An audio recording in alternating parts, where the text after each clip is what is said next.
Well, here we are again.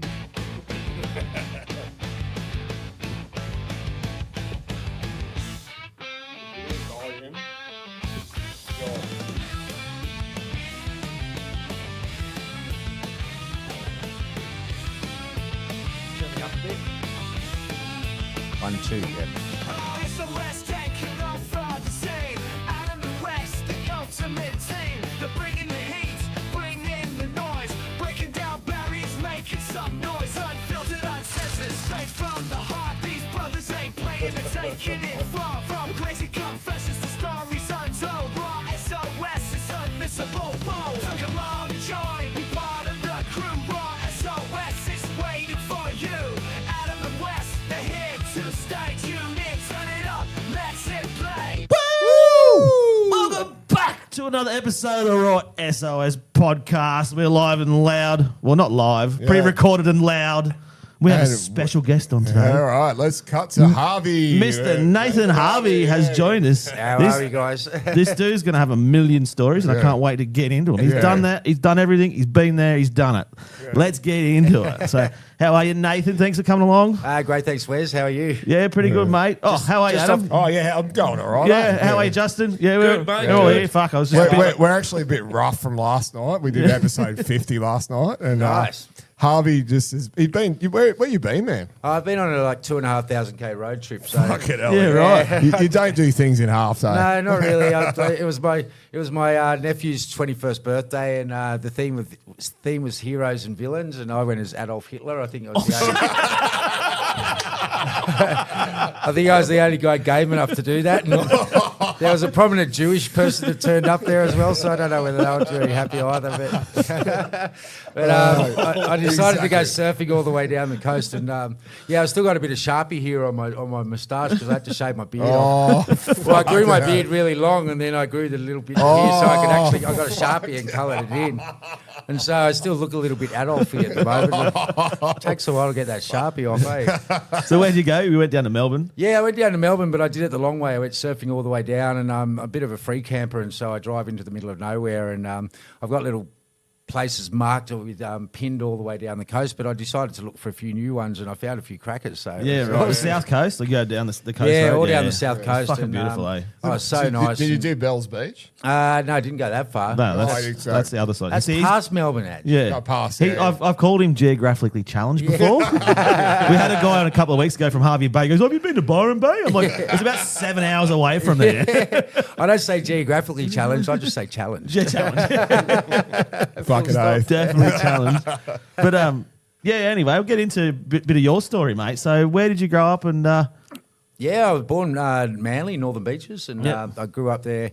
We lived at Wheeler Heights, which was sort of just above near Long Reef Beach, and then we moved a bit further down towards Mona Vale, which is the Northern Beaches of Sydney, and we stayed there for quite a while, and then my parents have moved up north recently. But straight out of school, I went to London and lived in the UK for a year and did modelling over there. Yeah, right. And I sort of fell into modelling because an old fifth grade school teacher said we should go for a casting, and I was playing high level rugby at the time, and I went to this casting and I got it and started doing ads, and I was like 15, 16 years old and getting a couple of grand and going, this is a pretty good gig. Unreal. And but unfortunately for the modelling, they didn't like it too much because I'd rock up with stud marks all over my face, and they had a commercial to shoot or something like that, and they had to cancel the shoot, and that was before all stuff like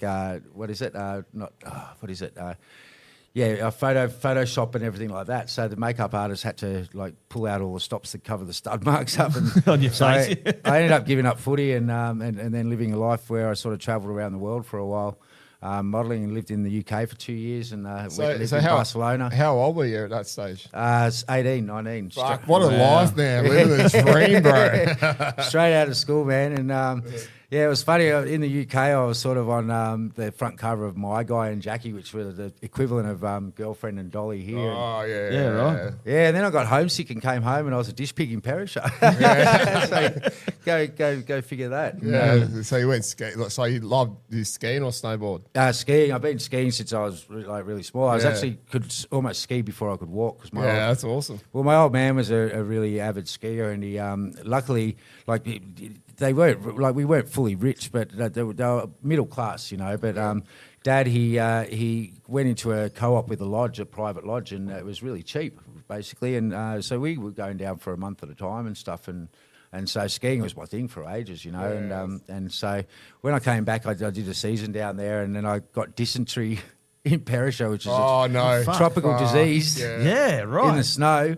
Yeah, because I was like mucking out I was the lowest of the low. I was a dish pig basically, and I was mucking out the toilets and everything. So I think I got dysentery from the toilets. But right. It was a blessing in disguise because I didn't have to do the big kitchen clean at the end of the season. I just fucked straight off.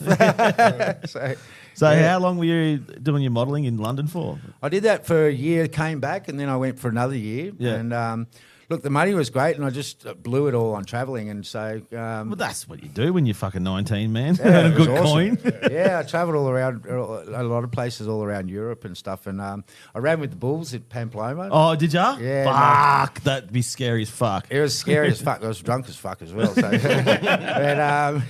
Did you get close to the Bulls or like? Yeah, really close. Yeah. Well, what they do is they release the fighting bulls first, and then they release the female cows afterwards, because what happens is if one bull gets isolated, it starts going apeshit, and that's when people get gored and all that kind of stuff. And so the key is from good advice from the locals there, they said the key is you got to hide from the fighting bulls when they go past, and then as soon as they go past, you run like hell after the fighting bulls, because the only way you can get into the stadium, the bullfighting stadium, which is always booked out during that festival, is to run with the bulls, and that's why people run with the bulls.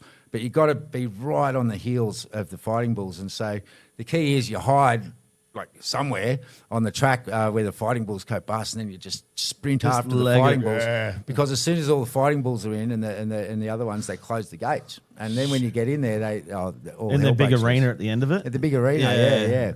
And it was gnarly, and but it was great fun at the time. And I was running along, and I looked to my right.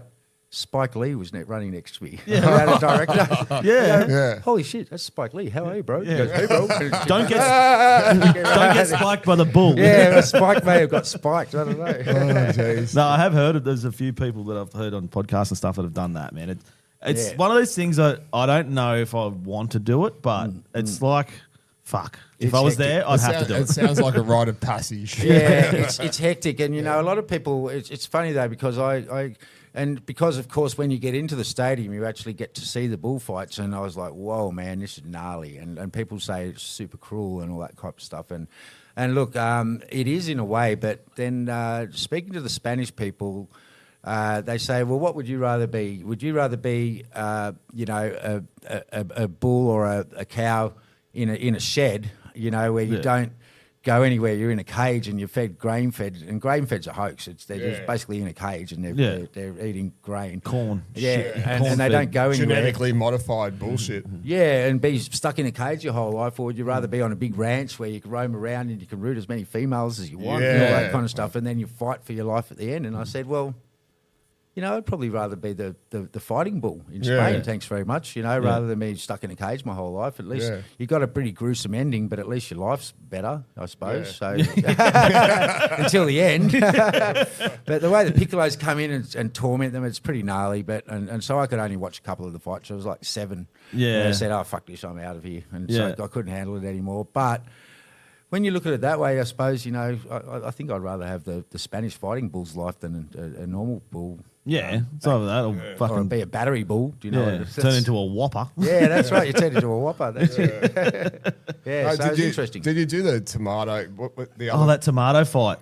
Yeah. Did you do that? Yeah, I covered in it. Yeah, I did that as well. Yeah. The whole street just covered in tomato. Yeah, well, they sort of do that in. They have a separate festival, but they do pull it out for the running of the bulls as well. And so there's all sorts of crap and red wine all over the place. Oh, yeah. It's like, people passed out. Well, I passed out on a park bench because that was the only spot you could get. There's no accommodation, and you just sleep in the park. And lucky, if you get too pissed, sometimes you got to be careful because that's when you can get really hurt. So, some of the locals are just talking about worthless. sleeping in parks. You love your camping, man. You're the bushman. Tell us a little bit of stories about that. Oh yeah, like lockdown and stuff in the 2020 and whatever else. Like Yeah, well, lockdown, I was getting a bit pissed off with society, because the worst thing was that my 50th birthday, I planned it and everything, and just about 2 weeks coming, I was saying to my mates, look, don't get tickets yet. I think we're going to go into lockdown.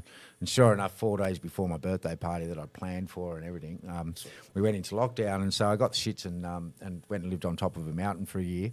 Yeah, right. And I had a camper trailer, and I stripped it and put a rooftop tent on it, and then made an annex and everything out of the rest of the tent. And I lived up there for a year, and it was the wettest year on record. Yeah, it was pissing down there. Pissed down the whole year. Old Justin, the switch bitch, got a rooftop tent, and he stayed up at my house at Blackheath, and he nearly fell out and landed on my snatch bag. That was shit. Well, I had a rooftop tent on the top of my territory for a while because I toured around in 2019 because when COVID happened, Virgin was struggling, right? And they offered staff a year off and still have your job back, but didn't give us a paid year off. And Because you're working for the flight. You worked as a... I was a dispatcher. Yeah. I was a dispatcher, so I was pushing back planes for Virgin. So I was the guy who, they're called PPUs, and you attach them to the wheels and you press a little remote control and push it back. And so I was telling the pilot to steer left when I'm pushing him out and when he can start his engines. And I was also the last guy to inspect the planes before it went out. So, the pilot comes and does his inspection, but because of everyone on the ground crew, things can happen. When they push the conveyors up, they can scratch the plane and things like that. And so my job was to do the final inspection, which was a lot of responsibility as well. And I actually cancelled a few flights a couple of times, and the punters weren't too happy. Well, yeah, I had to, because one time in particular was really full on because I just saw the back dripping a lot more than it would normally do. Like they've got these little water spouts that come out of the back of the plane, and they drip a little bit, but this one was dripping way too much. And what had happened is for the toilets, they've got these bladders that expand and contract with the heat. And one of them had completely frozen up, and it was melting and dripping stuff out. And the thing about it is, when it does that, it can affect the balance of the plane when it's flying. Far out. And they can have a crash. That's Because the toilet's full. Yeah. Well, So don't shit on a plane, all right? yeah. Well, don't shit when the bladder's not working properly because it might add to the weight that you don't necessarily want in Anyway, the back. go back to London, right? When you said you were doing the modelling, so that was your full-time gig, just fucking getting photos taken of you and just partying. Yeah, very much so. Yeah. Yeah, that's fucking unreal. So Yeah. you would have met some pretty wild and interesting people back then. Oh, it was crazy. Yeah, I met all sorts of people in London, but the biggest, the wildest people I met was when I was working for Channel V because I came back and because I've been working in London, everyone suddenly took me seriously. Like it's like, oh, he's been on front covers in London. It's not the Australian tall poppy syndrome because you're past the tall poppy syndrome. You know that what happens in Australia? Like get to the top. Yeah. Well, it's funny, but I still cop that a lot over the years. But you've got to have a pretty thick skin modelling as well, because especially when you go to like Japanese castings and they've got like 10 people and you're like in a firing squad, go no, out like that. And, so you do have to have a thick skin. But working for Channel V, I met some amazing people, and I met some pretty amazing people over in London as well. But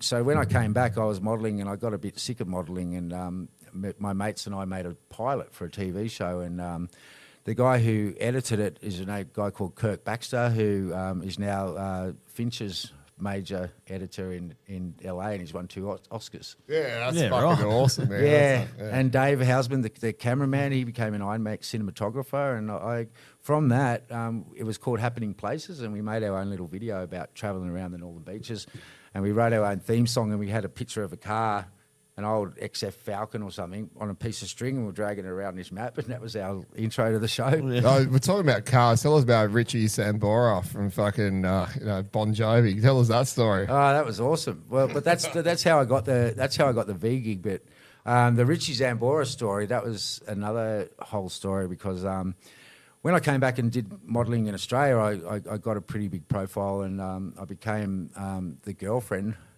pretty dubious title here. The girlfriend model of the year, 3 years in a row.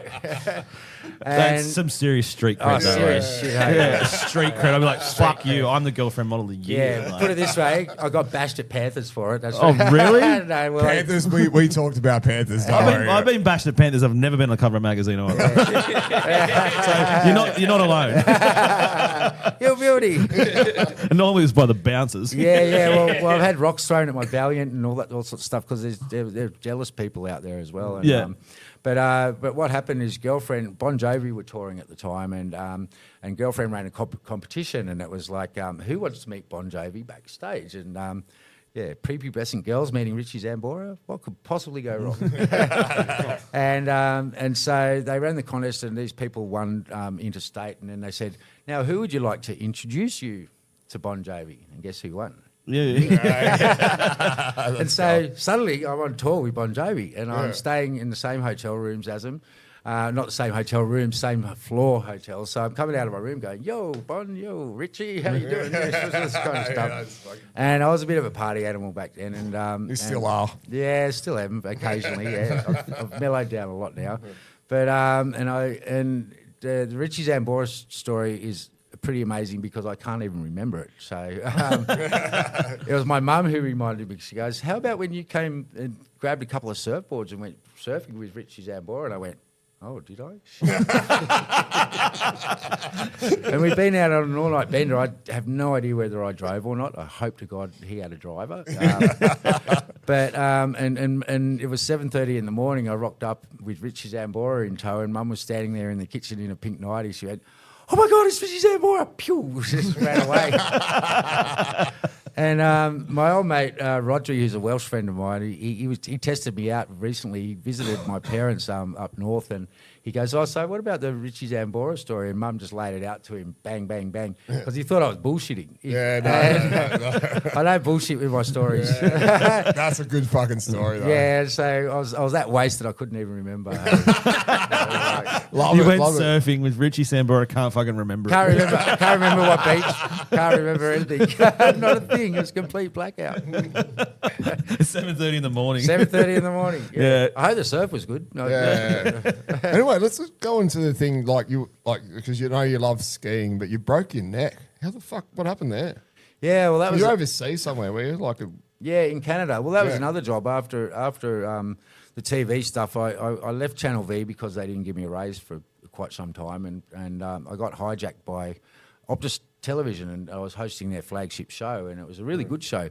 And unfortunately, Singtel came and bought Optus at the time, and the first thing they got rid of was Optus Television. And so suddenly I was sort of out of work, and that was the same time when all the reality TV shows came on, like Big Brother and whatnot. Yeah. And so it was actually getting hard to get a job. And I was a fully qualified producer by then, and I was like producing all my own stories for Optus, and I just like got a bit fed up of it. I was doing a couple of things here and there, and I just said I've had enough now, and I went and worked at SeaWorld up in Surfers Paradise, and I learnt to. I was a show announcer there, and then I got to know the head of water skiing really well, and asked, "Can I like have a go at water skiing?"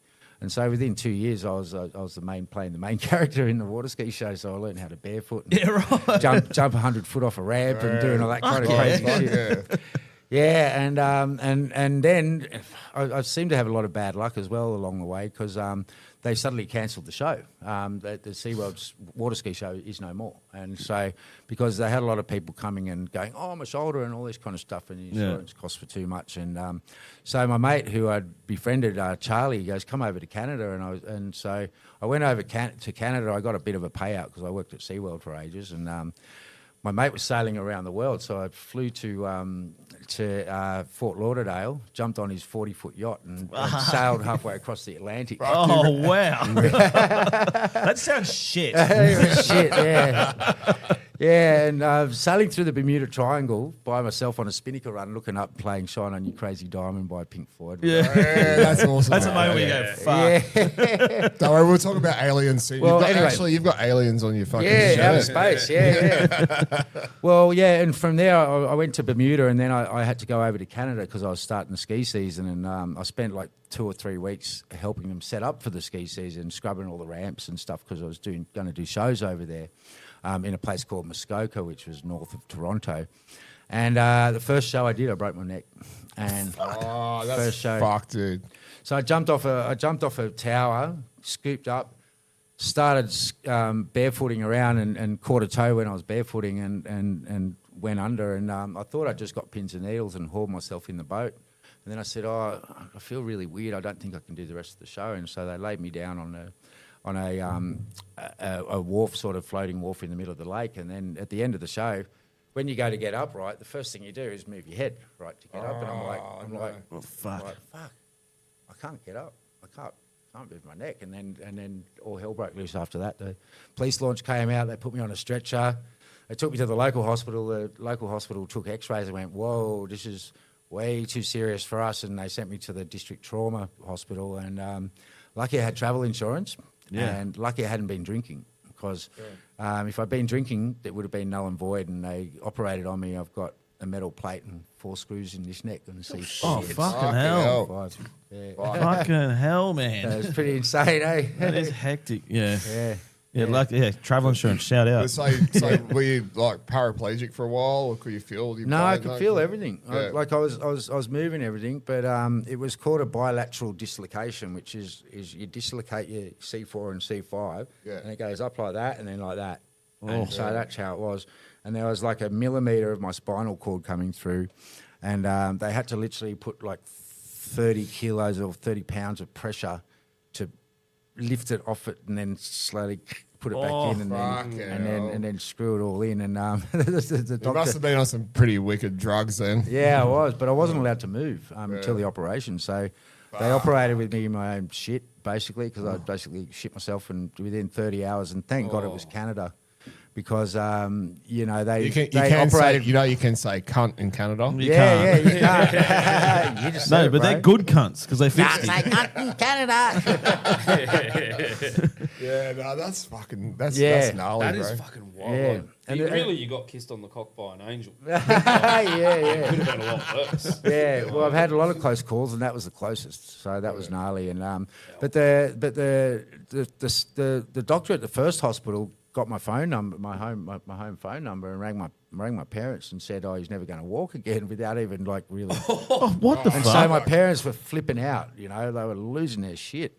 And within 30 hours or something, I was operated on, and I was fine. And if it had been a less serious injury, I would have been in a halo, probably in a hospital bed for 3 months. You know how they put you. Yeah. Traction and fucking. Well, because it was so serious, they just screwed it together, and they had this big RoboCop neck brace, and I was walking around. And so Dad rocks up at the airport, not expecting to see me, and I met him at the gate, and we both burst into tears and hugged each other. And Fuck, went, man. fucking hell. And then Dad didn't Wow. want to go home because it was an awesome setup where I was, and I had a brand new Mastercraft ski boat, and I was driving across the lake having coffees, and Dad didn't want to go home after that. Yeah. But no, what I did And also, I see, shagged a chick that I've been dying to shag. I'm high five that. After I broke my neck. So I had my neck brace on and I snuck out, and Dad went, "Where the fuck did you go?" And I said, "Oh, you don't really want to know that." He's a male model. He can fucking Yeah. pick any pussy up. Yeah, bro. So I was lying on That's my what back. I want to hear about. Let's get into I was that. lying on my... What yeah. number 10? How many 10s have you bagged? Oh, mate, yeah. It's been a fucking sausage fest in here the last Yeah. Well, anyway, I was lying on my back, and she goes, "Is your neck all right?" And I'm going, "It's just fine." And she was doing all the work on top. Goes, No, I'm in a bit of pain. I'm in a bit of pain. I'm in a bit of pain. Let's need pain relief. yeah, that's right. It was great pain relief, man.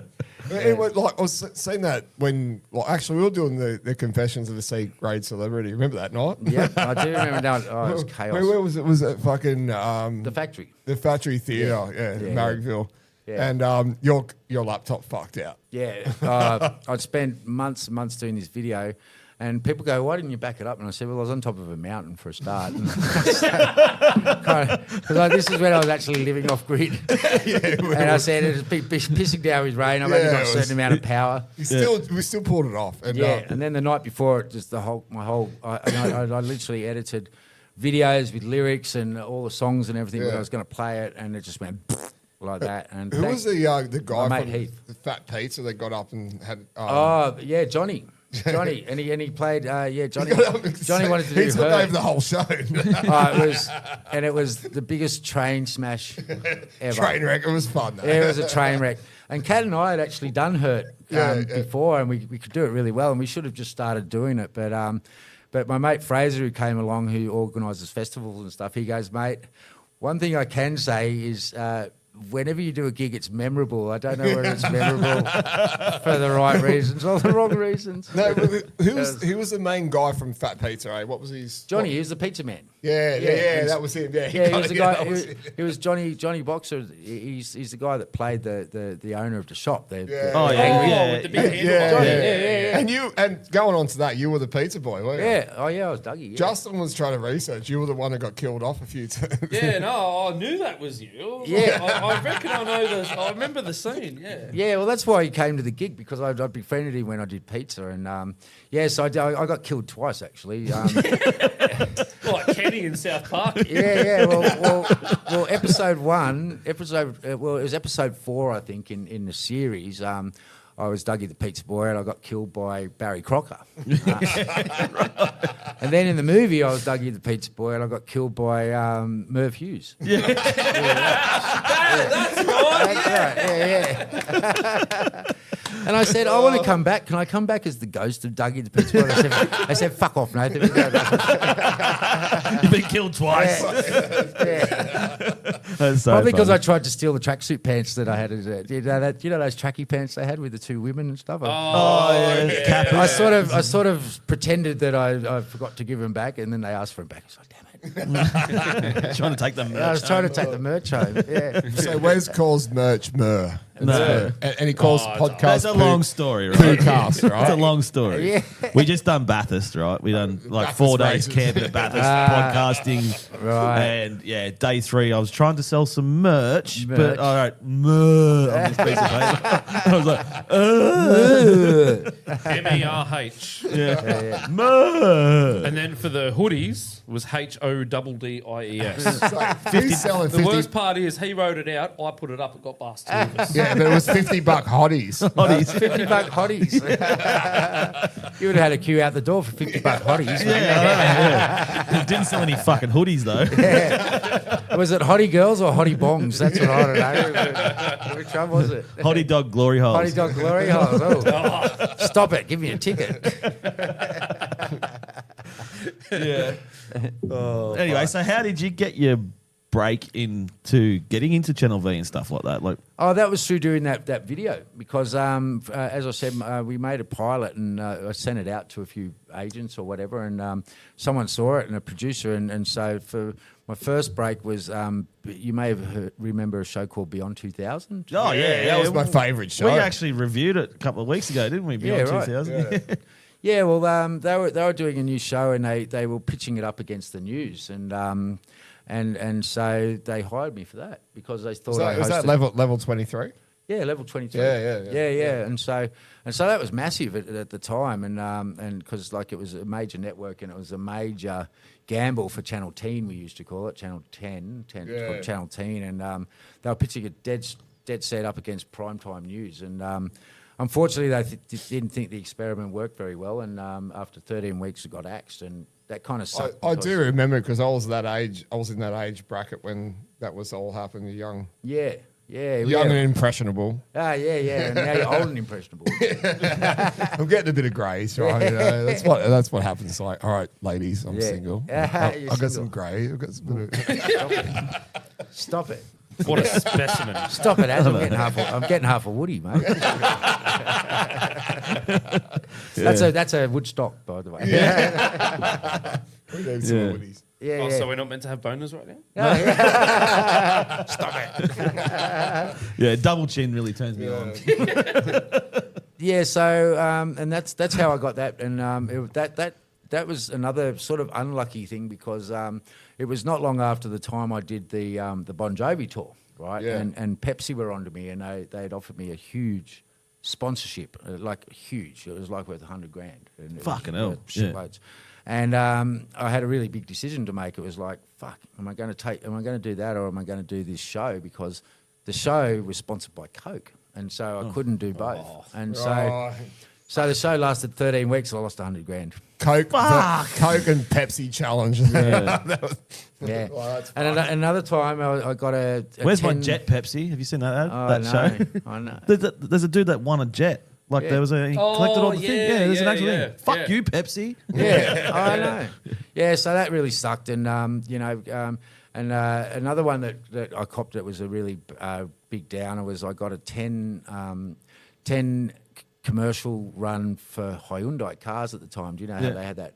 They had one guy doing 10 commercials, and my agent was sort of stuffing around working out per diems and lunch fees, and I said, just sign the fucking contract. Just sign the contract. And they were fucking around, and they didn't, and the Korean stock market crash happened, and I lost 10 commercials as well. Oh fuck! Another $100,000 probably. fucking hell. Fucking hell! Yeah. So it's just like just give it away. Fuck it. Yeah, I don't yeah. need it. I don't need it. Yeah. I'm gonna live on the top of me fucking mountain anyway. Well, the lucky hell, thing it's is crazy. money's never played a priority in my life. It's always been my happiness. I probably would have necked myself if it did, Yeah. considering those kind of things that happen. And so, I've never been driven by money. It's always just happiness, and that's why I'm living the life I am now. Pulling that back in, so after you, like all that bullshit happened, you became a musician. You started playing guitar, and I played in band with you for a while and stuff. And Yeah. and how good is that being a muso? Just like I love it. Yeah, and you're still going, man. Like, Yeah.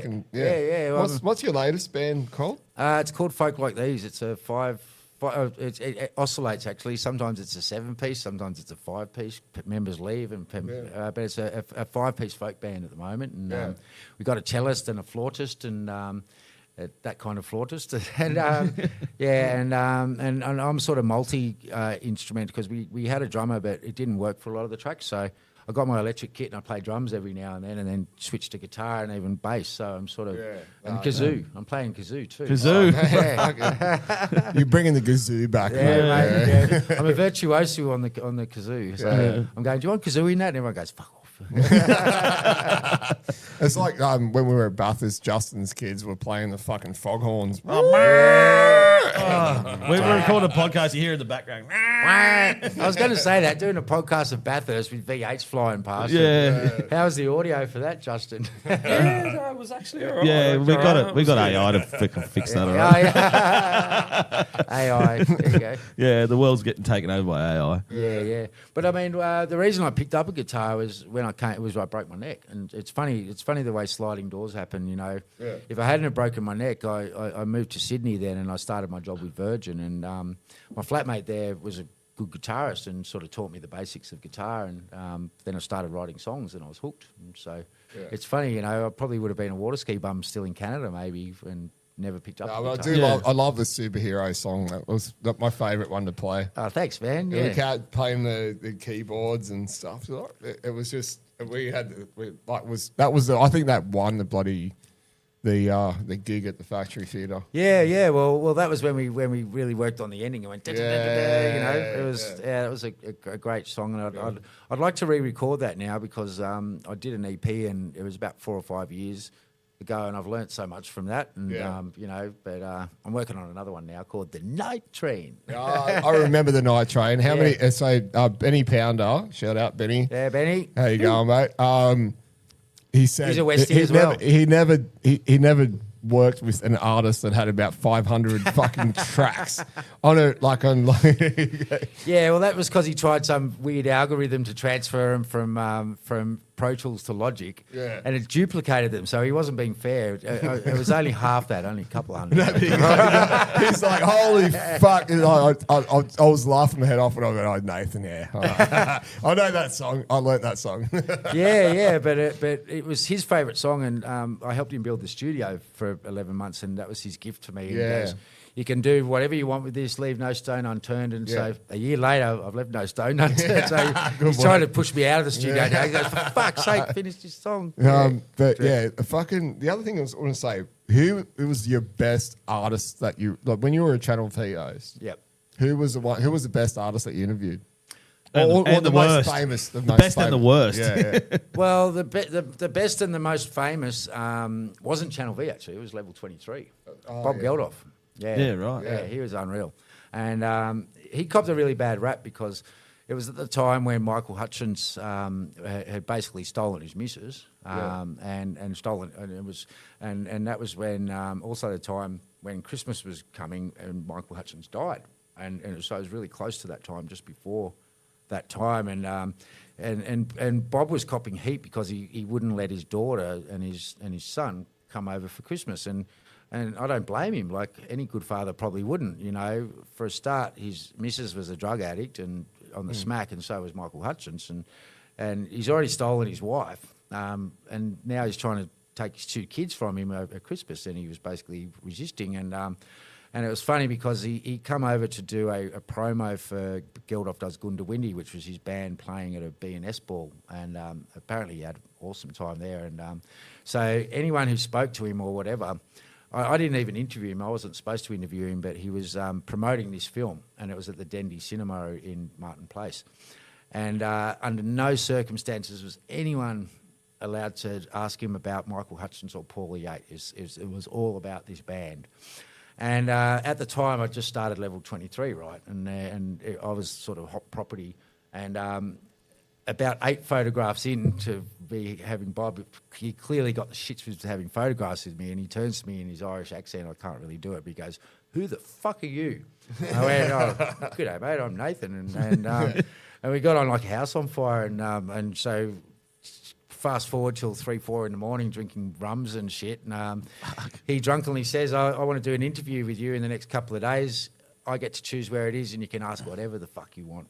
And I asked whatever the fuck I wanted, and I got some crazy stuff. But then I decided not to, because I was sort of writing the turnaround scripts for this show as well, and doing that. And I decided not to actually put that on because it would have led to a whole bunch of grief for him. But we got him in a really, really happy mood and in a really good mood, and it was great. He's just a legend. Didn't he end up taking the kids in? He sure did. Yeah, he took Michael Hutchence' kids in. Yeah, and that's a measure of the guy. A lot of people said he's really difficult, but then at times people are just being assholes to him. And when you get even a little bit of fame, I experienced a tiny bit, but fuck, people can be a pain in the ass sometimes. And you know, imagine being that famous. You know, everywhere you go, your privacy would be ruined. Oh, fuck, man. Fucking Absolute crazy. shit. Like, you look at the royal family, for instance, right? And you go, they're not having a good life. It looks like, they've got all this shit, but they're fucking trapped, bro. They're trapped.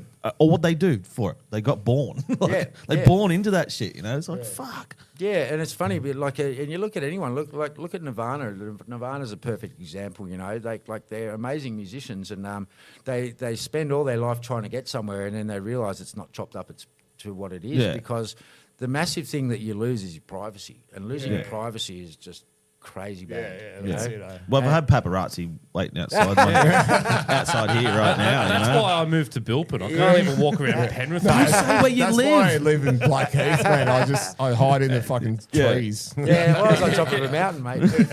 No, but They still find you. there's obvious advantages, but I think sometimes it just comes as a rude shock to people when it happens, particularly if they've been wanting to do that all their life. Yeah. There's We got a switch bitch to have beer. Hey, there's a beer there. There's a beer for you. Oh, there. yeah, switch beers, yeah. It's a switch beer.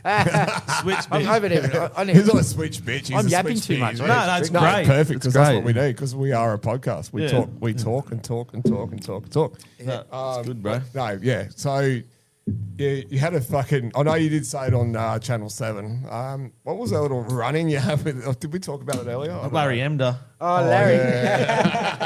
The price is right. Well, I've been on the morning show a few times, and he seems to be absent a bit. But I think maybe because he thinks I might dish out some dirt, some of the craziness that happened back in the 90s. But no, they've been really supportive of me, and it's good because one of the executive producers, she confessed to me a few years ago that she actually had me up on the wall. Yeah, that's right. Yeah, she did. So whenever I do something remotely interesting, that bloody YouTube video. Yeah, so whenever I do something remotely interesting, they sort of haul me in and say, come and do another thing. And so it's great to have that kind of support. And it's great. I've still got quite a few friends in the industry, and that's good. Geez, I wish I'd decided to be a musician during Channel V days, though. Yeah. But, That would have been helpful, yeah. would have been helpful. What was it? Of course, I do things the hard way. And, you know, being a musician's fucking hard. Yeah, Right, so actually have to have talent. What was the fella that used to be he used to go to Big Day? Remember when we used to go to Big Day Out, right? And what was that fella that was in Channel V? And I dressed up as Captain Condom Man. Jabba, yeah. Jabba It was mad. We smoked weed with him and shit. Big Day Out. I loved his weed, but Jabba and I were very different. Like I smoked bongs too much back then, but I'd do it after I come home. But Jabba could literally not host unless he was stoned. Yeah. Did you do any? He's going, "Where's my weed? Where's my weed?" And I'm going, "Oh shit, maybe I had a joint before work. I shouldn't have done that." and it was funny that. Did you do any live feeds from Big Day Out? No, I didn't do live, but I did a lot of interviews. So, like with the Big Day Out, Jabba actually was doing most of the bigger interviews. So I was doing a lot of the Aussie bands. So I did Jebediah and bands like that. And did you go around the crowd and interview? Yeah, I did lots of that stuff. We probably had sliding door moments there over the years. Yeah, Yeah, we would have been like, fucking gentlemen! I was dressed up in a hazmat suit and I was called Captain Condom Man. Yeah, well, I think I actually remember you because you used to run a little section of the Big Day Out. It was like the lily pad before the lily pad. No, it was like the Love Lounge. The Love Lounge.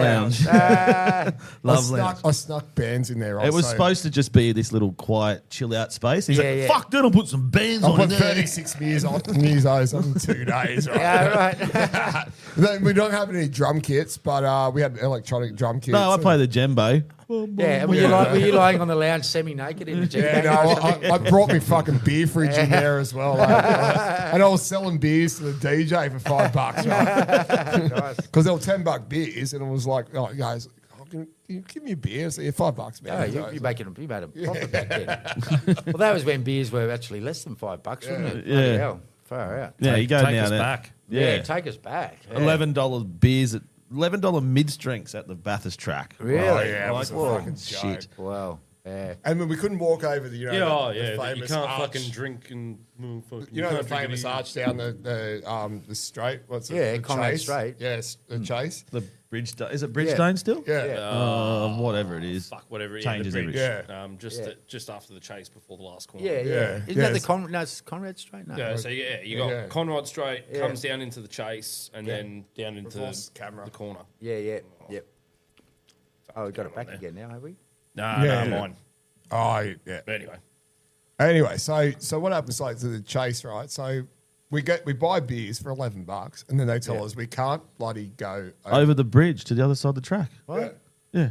Because I think so they've got a bar, a licensed area. Right. And then we're on this side of the track. We can't take our beers over to the other side of the track because that's not licensed, but the licensed area is over there. Right. So the people on this side of the track can bring their beers to the track, but we're not allowed to. Yeah, that's ridiculous. It's fucking stupid. Were they the ones on the inside of the track? Were they allowed to bring beers? And Yeah. you're on the outside. Yeah, but we're on the outside chase. Yeah. We're not allowed to bring beers. I tell you, Yes. we because the dumb. outside trackside is a licensed area. yeah. So you can drink beer in your campsite. Yeah. You can drink their beer trackside. Yeah. But we went and bought their beer trackside, Yeah. and then we went to walk over the bridge. And they Got said no. halfway up, and they were like, "No."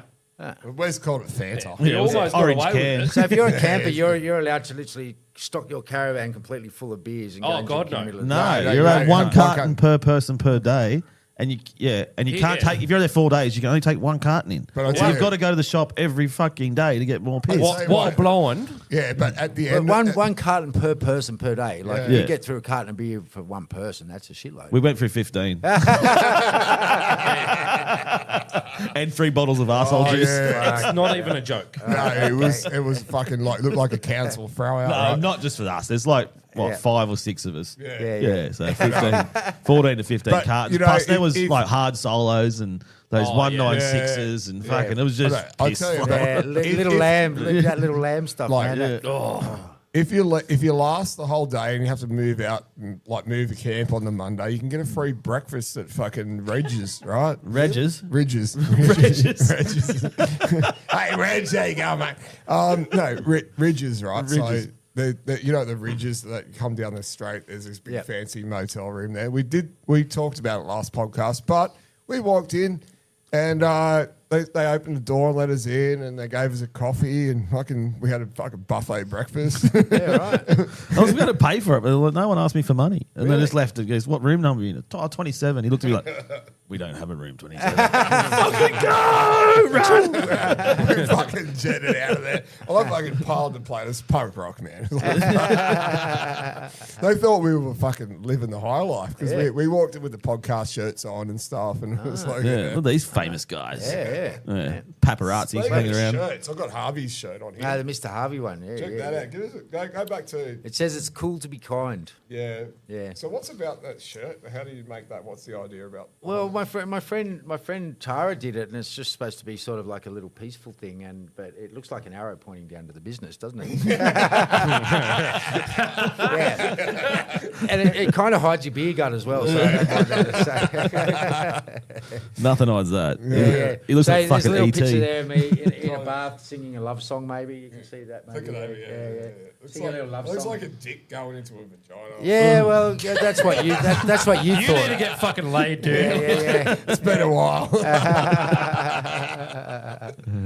Anyway, we've got a segment in this show called Chuck It in the Fucker Bucket, right? All right. Which it's basically whatever you want to fucking throw in this bucket.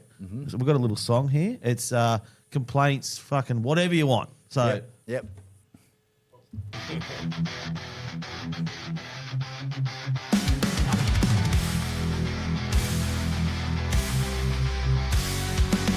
Throw your worries away. Chuck it in the fucking bucket today. Let it all go, don't let it stay.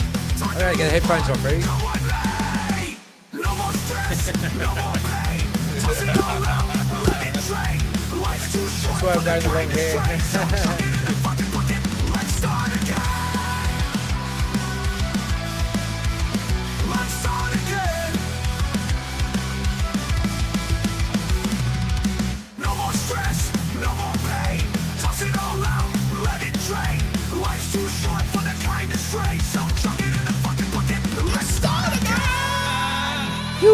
As I say always, that was AI. That was written by AI. Yeah, I know. Crazy, huh? I want to cover that fucking song. I'm chucking VB in the fucker bucket today. VB. We had some bloke rock up here last night with his little puppy dog and a Jesus. carton of VB. And I woke up fucking so cooked. I was like, double fucking podcast. I woke up to a cat fight. Do you know what I want to chuck into the fucking bucket? Is that street on the way here, Parker Street, is it? Yeah. Northern Road. The fucking unsynced lights there, man, fucking pissed me off here when I was driving in. Yeah. Like, you drive, it's fucking dirt, and just when you get going again, the next red light goes. It's fucking sync those shit. fucking lights. Yeah. We actually talked about this street, right? So it's Where we are here. Northern Road, Parker Street, Richmond Road, and Northern Road. Yeah, It's right. one fucking road. Yeah, It goes I all the know. way from Narellan to fucking Windsor. yeah. Make it Railroad. make sense. Yeah. And it's like, we used to live on Richmond Road, which was there, and then Richmond Road's here as well. I'm like, what the fuck? Yeah. So I chucked Parker Street. It was particularly Parker Street that gave me the shit. So Oh, yeah. chucking that in the fucking bucket. That's the Totally worst agree. set of traffic lights. It's the worst. Because if you Yeah. come from Kingswood turning right, you could literally wait there about 15 minutes, turning fucking right onto. Oh, yeah. Yeah, Of an it's fucking afternoon shit. trying to get from the Great Western onto the Parker Street. Yeah, Parker Street, man. Yeah, fuck that. You need to be Peter Parker. Spider-Man. Yeah. Anything Anyway. chucking the fucker bucket at him? Yeah, VB. You second that notion? I'll second that notion. Oh, yes. I thought we were right. We were doing well. We fucking done the. We drank 2 cartons of episode 50 Northern. We done episode Yeah. 50 last night. It's and we, just 3.5, guys. What's good? You're slipping. Yeah. no, we're fucking we're getting old. Just drink twice as much. Yeah, just twice as much. I got Captain Morgan in the car. Look out. Holy fuck. Justin will be on for that. He's Yes. like, Yes. Now we're talking. Yeah, I am going home after this. But no, thanks for fucking turning up, bro. It's been fucking No awesome. worries, guys. Yeah, it's been awesome. No, being tell here. us about your Valiant. I want to hear the story The about Valiant. Oh, it was the best car. Yeah, I bought an AP6 Safari Valiant. It was down near Ulladulla or something. I went or drove all the way down for it, and I had a bit of disposable income back then, and I gave it a full respray and hotted it up, and when I was doing all the Channel V days, it literally became the musician's car of choice. Yeah, fucking. And so I've driven around. Was it a soft top or was it a... No, it was a hard top. It was a wagon. Yeah, It was a sloppy top. It was a wagon, and it was that old beautiful buffed grey. Oh, yeah. And it had turquoise bench seats on it. But at the time, I was modelling for Hot Tuna at the time, and they gave me, which they never would have given to anyone else, a whole bunch of that awesome Hot Tuna fabric. And so I covered all the bench seats with Hot Tuna seat covers. And, oh, mate, it was an epic car. I love that car. Yeah. And unfortunately, it started to rust out, but I sort of estimate the value of it now. If I'd kept it and looked after it, it would be worth probably 70, 80 grand right Yeah, now. well, I had the panel van, I had the HZ, had the 253 in it. Yeah, The V8. yeah. And Turn your they're- headphones around. Yeah, I stuffed them, didn't I? Yeah, they're what happens when they're about 100 grand these days, eh? Like for a fucking panel van, the Sandman's fucking Oh, yeah. 150 Fucking grand. Sandman's Yeah. worth a fair bit. Yeah, but I've had some crazy cars. I had a Mini Moke. I had a. Oh, that's cool. Yeah. Fuck, I want to get one of them, mate. Yeah, I saw two of them coming down the freeway. They were like, 95. And it remembered me when I used to drive to Brisbane because I was up on the Goldie then, and I used to have to get behind trucks just to keep the traffic flowing, you know, just like to get their slip just to go a little bit slipstream, faster. I had to go about 90 k's. Yeah, I'd love to So- get one. I bought a golf cart, like just use it for a golf cart. Like, Yeah. sick golf clubs on the back of it. Oh, they're unreal. Yeah. Yeah. I've had some crazy cars. I had a short wheelbase Land Cruiser as well. Oh, It yeah. had a big roll bar on it, the- like those ones you see in Bali. Do you know those ones? Yeah. Bandera, I think they're called. Yeah, that's yeah, right. I know the one. Yeah, I had one of those, and every single car I've had has rusted the crap out. But the funny thing, that's because I live the sort of the beach lifestyle. But the funny thing about the Territory though is that it's a 2006 model, no rust, and it's got one of those That's a beast. You've had that for years, like since Yeah. I've known you. best car I've ever had. Yeah, Yeah. Thirsty, but they're fucking mad. My missus Thirsty. used to have one. And those Barrett engines. Best engine Bulletproof. ever made, I reckon. Like the Yeah, right. XR6 engines, they are. Oh, I remember that car before it was black. Yeah. It was silk. Was it what color? No, it was black, but it wasn't matte black. Yeah, I remember. Yeah, I turned up. I said, fuck, looks like the Batmobile. Yeah, it was glossy black, and then I sprayed it. It's got remember about when you 10 sprayed coats it, of like, black on it. It was like Harvey was living out in the bush. Like we were saying that earlier in lockdown. Like how many months did you live out there for? I was there for a year. A year. Oh, yeah. yeah. He was living in the bush for a year, and then like And then, well, after that, I got really into it, you know. And, Yeah. and now I spray my car matte black so I can just drive into the forest, and I don't care if I get, you know, you see all those people with their brand new, Rangers or something. They won't drive in because they're worried about scratching the Yeah, paint. that's I it. don't give a fuck about that. no. Remember you got Sure, bogged. straight- What was this? Remember that bog? I got yeah. bogged. There were Yeah, 6 and that- episodes of me trying to get the car out. You Yeah. had to get no. Well, I got bogged, right, and Yeah. they got a legit patrol to try and pull me out. It got bogged as well, and so we had to get a tow truck with a winch. that got bogged as well. No, that didn't get bogged. He wasn't stupid enough to go in there and try and get us out. But he had a super long winch, and we had 3 cars in the train because I had my camper trailer behind it as well. And so the patrol was going, yeah, my car was going, yeah, and it had a camper trailer, and yeah, all on one line trying to get us out of this fucking bog, eh? That was your first camping. Was that the first camping site you found? That was one of my first, and I thought it was unreal because it was in a little sort of gully next to a river, and I had fresh water and everything, and the ground seemed firm, but then we had these 2 thunderstorms, and the whole thing just turned into mud, and it was like a camping on a fucking meter of swamp. mud. Well, we were camping on a swamp basically, yeah. And the fireys came down for a laugh, and they say, dude. We every time we see someone camp here, we just start laughing because we know that the moment it rains, they're going to get bogged. And he goes, you could get an excavator in here and try to excavate it out, and the excavator would get bogged. It's fucking ridiculous. Eh? It's just like I couldn't have picked a worse spot. Oh, Wes done it up here up the road. He goes, I got a new ute. Let's go for a 4-wheel No, drive. it wasn't a new ute. It was a fucking 1989 fucking Rodeo. Heap of shit. Not 89, probably 95. It was a Rodeo Sport, 4-wheel drive. Yeah, I remember the ads. The one ton Rodeo. Rodeo. Whoa. One ton Rodeo. I just bought it Yeah. from down the road. It was petrol and gas. So it had a bit of fucking gas was just like you fill it up, you drive around the corner, it's fucking empty again. It's like, it doesn't make any sense. Yeah. But anyway, I put it into forward drive the first time. I click, click, click. So I went and got the CVs. I had to get the CVs done. Anyway, I went and picked Adam up, got the CVs done, and my wife There's now. a place called the Drop Zone. The Drop Zone, just out Drop here. Zone is where Yeah. where they like the RAF drops. They practice all their stuff, dropping shit down. Yeah. Yeah. Yeah, it's just out here. Yep. I thought it was just a rubbish tip. No, it's a drop zone. It's a drop. That's where they. That's No, where Where's it's, the it's a rubbish tip too.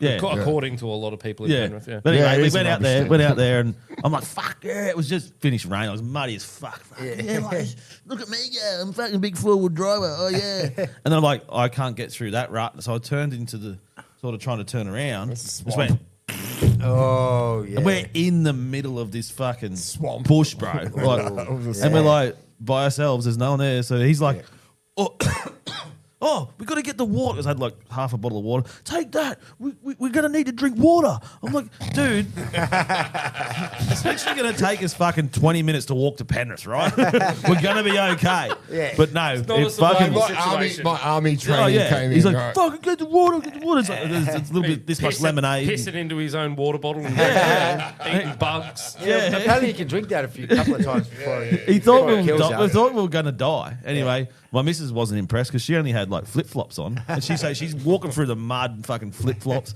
We found the road. We rang up. I rang my old drummer from his brother-in-law works for 4-wheel drives, and He rocked up. They rocked up with a fucking massive 4-wheel drive. Land Cruiser, like Yeah. jacked And up. it nearly got bogged as well. No, he's like, did you go through that? I'm like, 'cause by that stage it was dark. We got lost. I couldn't We find the lost fucking car. Oh, no. It was just stuck in this bush somewhere. And I'm like, no, we went down there and we drove down there. And he goes, there's no fucking way you put your little 1-ton Rodeo in there. Like this fucking Land Cruiser jacked up like this, struggling. through water and shit. It was, And he goes, And you got it through that. no, I didn't. Oh, you don't I get- it was the got wrong way. lost. Yeah. So then we had to come back through there. We finally found it. And he fucking towed me out. And it was like probably 11:30, 12 o'clock at night at this stage. Fucking we pitch lost black it as for a fuck. couple of hours. It was gone. Yeah. So you owed him big time. Yeah, we actually ended up at the Overland. I bought him a carton of piss. Yeah. Yeah, carton of piss. He's like, yeah, mate, with a carton of piss. company Carton of called? piss What was is the good. company called? Do you remember? 4-wheel drive. Oh, they're not open anymore. They're closed. Full drive fucking shop. Yeah, full drive mania, whatever. Yeah, something like that. Anyway, before ARB. we finish, Harvey, you got to do a Rui, man. Okay. All right, Right. so So head down. Head down. Yeah. Okay, head Not that down. far. Not all the way. Yeah, because it'll fucking tip. Oh, out. head down to port, and then I got to skull the whole thing. It comes in quick, bro. Zach is going to love this. Fuck a shoey, do a Rui, right? Ready for head down. So all in one go, yeah. Yeah, but it'll come out quick. Just grip it. Is there a record Grip it. for it? Grip it. Nah, grip it and rip it. All right, here we go. Rui. Rui, Rui, Rui, Rui, Rui. He's done You've it. had practice on that. How was that? Yeah, it was good, mate. That was good. We'll put it. Actually, what we should do on the video is put a I timer up. want a Rui. Give me Put a timer up there. Hold on. Fuck you. You got to edit. Yeah, put a timer on. Put a timer up there. So yeah, when we have a notice board, like like Top Gear does with the lap. Well, do you know what you should do? You look at your previous podcast, and then you can see how long. Yeah. Well, it's only a new invention. Like we had the Give me a go. I got to do it. I have to do it. we had the owner of We all like who to invented do it it, on the right? podcast at Bathurst. Yeah. He gave awesome. us this We all and like to gave you do that. it. gave us a bit of a sponsorship too. So Yeah, hell yeah. absolute legend. Awesome. Zach from Bangaroo. We spelled his name wrong. They fucking company wrong. From from Bangaroo or Barangaroo. Bangara. Bangaro. Bangaro. But it's Bongaroo. Bathurst was a Oh, close. you spilled some, mate. That's cheating. spelling errors. No, he will spill it. You watch him. That's cheating, mate. Rui, Rui, Rui, Rui, Rui, Rui, Rui, Rui, Rui. Come on, man. Oh, much slower than me, bro. Yeah, you I gotta know. say, hey. Can we get the timer?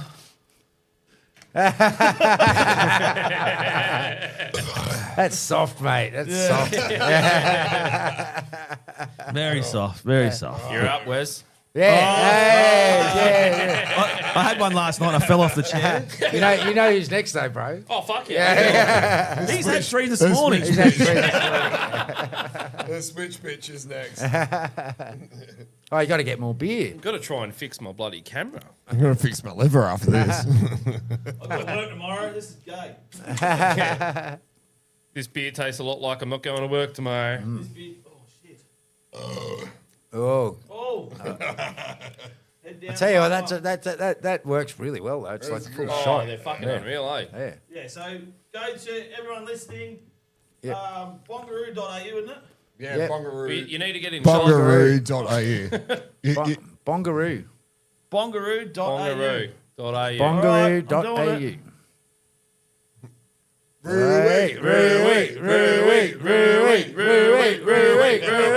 Hey! Gay! Is there some left though? Is there some left? Oh, you fucking fucked it. Yeah. All right, the switch bitch is next. You know what? Both of you got beat by a dumb ex-male model. How about that? How does that make you feel? How does that make you feel? I had Hey? 7 last night. All right. Let's let Justin's turn now. All right, I'm going to have to come over there because the He'll camera's do shit captain. itself. He'll do captain. Yeah, he'll smash it. Yeah. Well, I'll put a bottle of Captain Morgan in that. See how we I go. remember when I was He did it like. Yeah. like I got to hang a piss now. I'll be back. Hang on. Yeah. Right. We're gonna keep going. I'm gonna hold the podcast right I here. know. Well, you want to keep? I know, I've got to Right, stay Justin. while I watch it. Yeah. Yeah, I got. Cheers, Zach.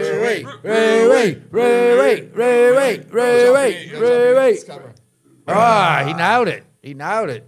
Yeah. So well, there's a challenge right there. You did it fast. You did it faster. Yeah, I don't know. But I Nathan wins a I ruling. wasn't even trying my fastest. I will admit.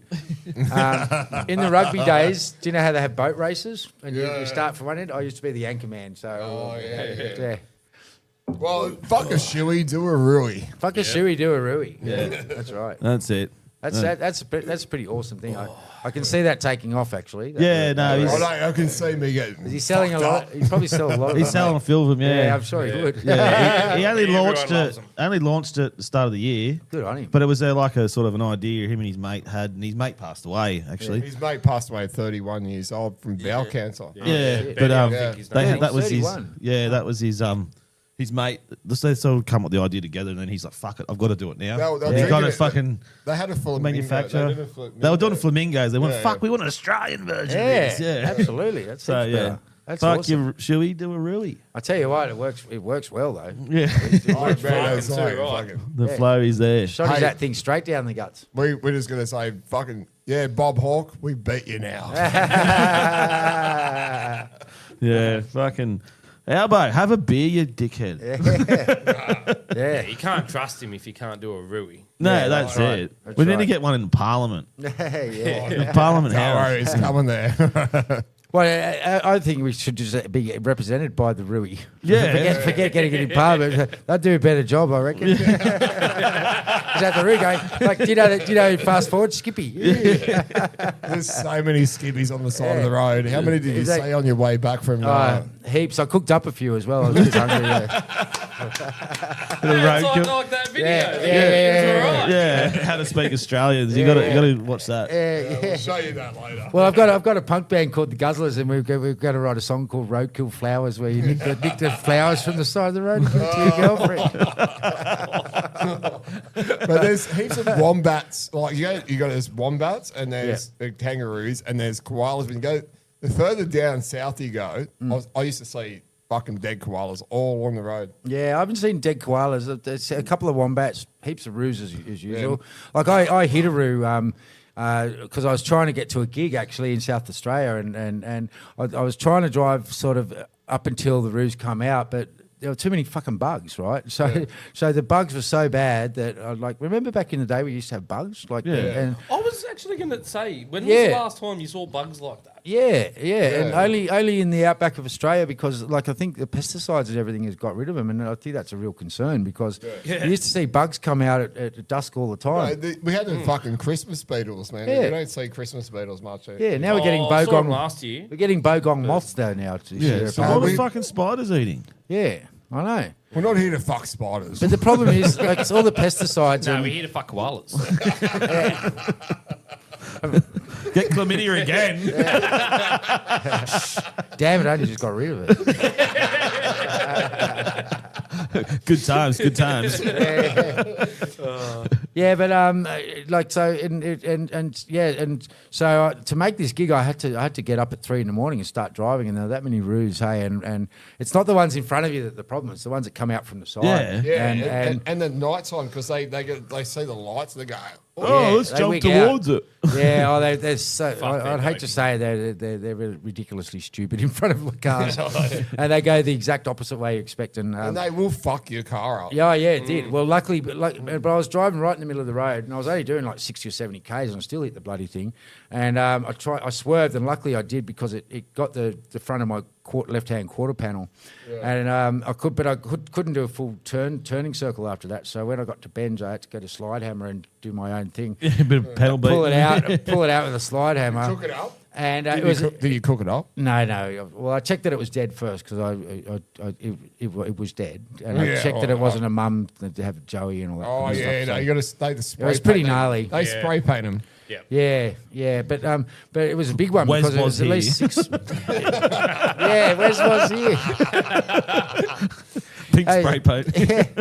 I don't have a piss. But it's left a perfect imprint because what happened when I hit it, it jackknifed its tail around. It's left a perfect imprint of a roo tail down the side of my car.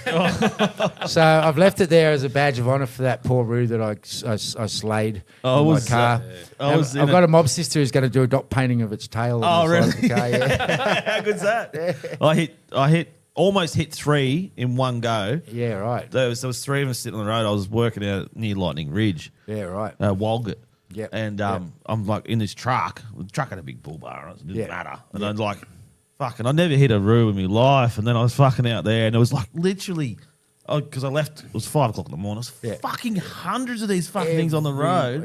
Yeah. And I was like, one of them, so he was on the other side of the road. He just went, there was 3 of them. Yeah. And he went that way, and the other 2 went that way. Yeah, And I just yeah. went, Push, yeah. Oh, fucking man. didn't hurt the truck. Like, Yeah. But you need, if you're out that way, you need to have a bull bar. Oh, absolutely. Well, people going across the Nullarbor, man. Like people are stopping, and sometimes, like I've heard stories where a road train has actually stopped and said, "You've stopped here because of the roos, haven't you?" And people have said, "Yeah," and they go, "Don't worry, just follow me." Just follow a fucking road train, man. Yeah, and they just just clear tuck the in way. behind 'em, yeah. Just tuck in behind them, and just like, and and it was funny because I was in between Ivanhoe and Mildura, and it was a by road in the middle of fucking nowhere. And there are all these mining trucks coming the opposite way, but none going my way. Like I started waiting for like 15 minutes, half an hour, and I was running late already, and none were going my way. Yeah. So I had no trucks to tuck behind, and so I just had to wing it, and I hit this massive roo, eh? Oh, fuck. Fuck, I was spewing. Yeah, no, they're just fucking stupid. Yeah, well, So dumb. like that they are. Yeah, Just like, oh, hello, there's a car, bang. But VB, geez, yeah, all right. At least it's full strength, as you pussies. No, but it's funny, like, and going out towards places like White Cliffs when you get right out for a there, week. because I love a place called Pack Saddle Roadhouse, and I've written a song about. Yeah, Pack Saddle I Roadhouse. love that song that you wrote. That was a fucking good song, eh? Yeah, but you go out there, and it's funny because the first time I went there was in 2018, and there was a massive drought. And they were selling all their stock, and there was sheep and cows, and since then they've replaced it with goats because goats are a lot hardier for drought and stuff like that. So they're doing goat meat and goat milk. But there's feral goats everywhere The bush Yeah, poet. on the side of the road, but they get out of the way. Didn't you except do for the babies. that song with the bush poet? With Ben. Yeah, what's his name? That's Young Man Old. How do we find him? Like on? Oh yeah, he's called the poet. No, what is it? The bush poet. It's The a bush poet from the Scrub, Ben Yeah. from the Scrub, yeah. Yeah, he But was his name's Ben Eggleton. because Yeah. you done a heap of gigs with him as well, eh? Yeah, and it's great. I'm loving doing the gigs with him because Yeah. we tried it out, and he does a poem, and then I do a song that sort of relates back to his poem, and Yeah. it has the same sort of meaning of an original song. And we weren't really sure how it would go, but people are loving it because it's different and refreshing, and that's what I I love his stuff. He's he's an really- amazing- It's very spirit, like he's got a very spiritual kind of vibe with him. What he does, you know. Yeah, what I and mean? he's salt of the earth. He's like Yeah. you couldn't get more Aussie than this guy, and he's dry, and Yeah. he blows his own trumpet like you wouldn't believe. But Yeah. so he should because he's Yeah. he's an amazing poet, and people like him definitely need a lot of recognition. And so we're trying. It's hard because he lives 1,500 k's away, and Yeah. so when I hit that route, I was on the way to do a couple of gigs for him. You know, so you're driving 1,500 k's there, and then 1,500 back to do a couple of gigs, and you're not making money. For No. that. You're doing it for the love, and You got to hear this guy. He's He's that's unreal. amazing. And What's you his guys name? do his stuff. name's Ben the Bush Poet. Ben the Bush Can you Poet. look up Ben? Google a bit of Ben the Bush Poet. Or look up Ben Eggleton, and he's called the Bard from the Scrub. That's what he's called. Yeah. Look up the Bard from the Scrub. Bard from the Scrub. Because everyone else says Bush Poet, and so you got to. Yeah. Yeah, and his name's Ben Eggleton, and Bucket's cold in this he'll be studio. stoked we gave him a shout out. G'day folks, Ben Eggleton again here. Look, the whole world's going mad at the moment with trumpet dropping bombs and Iran wanting to build nuclear warheads and Russia invading Ukraine and the whole lot just going to pot actually. And the more we listen to news on television and radio, the more newspapers we read, the worse it's getting. It's the fear mongering. So I've written a piece here that leads towards that old saying that seems to have gone out the windy, man. Common sense. I'd like you all to take this on board and see if you can get a message out of this that I've tried to put over Ben Eggleton, the Bard from the Scrub, an Aussie bush and life poet. And this is, may common sense prevail. The wheels of time just keep rolling on, passing into time, those things of yesterday. The next bend swallows those wheels of time that roll towards tomorrow, not knowing where it goes. Yesterday's news has faded. As each sunset comes, history in faded pages that disintegrate in time. We can rely, can we rely on history told to gain a vision where future goes? The mistakes we made maybe to come back to reinfect. Recorded history tells us about where we went right, about where we went wrong. Common sense will guide us right. Let us all obey that common sense so as not to follow the mistakes. Put our wheels on the right rail and everybody stay home. Think of others who may suffer. Think of others and leave self behind. Think of others for all our sakes. And sunrise tomorrow on the right rail. Thank you, folks. I hope you get a message out of it. Hey, so you were telling us a bit of stories about when you were surfing with the fucking sharks. Like, get into that. Yeah, well, I've had a few shark experiences. One was at Tallows at Byron. It was just a little one, but the one that was really gnarly was in Lombok, and I've been going to Bali since I was 16. And when we went to Lombok, it's a lot more developed now. But when we were there was like literally fucking nothing. And we went to this place, and they called it Nias, and that's a name after a famous break in Indo, and it was like a deep water paddle. You had to paddle across like 400 meters of deep water. Yeah. And this wave just came from the outside, and you'd have like 15-foot waves on the main beaches outside Lombok. But Yeah. you come into this bay, and it was like 8-foot waves that were breaking on this ledge, and they just jacked up in the middle of nowhere, and it was a deep water paddle. And my mate Greg had come over to. First time in Bali or Lombok, but my mate Fargs had been to Bali a few times, and the three of us were sitting out there, and I was waiting for this wave, and this set came, and I saw through this set, it was dead set, a 10-foot tiger shark just went straight across, Fucking hell. and it was only about like 20 meters in front of me, and I'm like, boys, this is fucking gnarly, right? And then we're sitting there, and there were lulls, and in between the sets, this shark started circling us. Like at first the circles were kind of wide, and then they got like a little bit narrower, and it was coming in to predate. It was checking us out. Like big time. And so we had to make a decision, right? And the way this bay goes is on the left-hand side was an escarpment, which was like a headland, which had sheer cliffs. And on the right-hand side, there's no chance because it was the open bay. And then behind us was the actual camp or the little hut.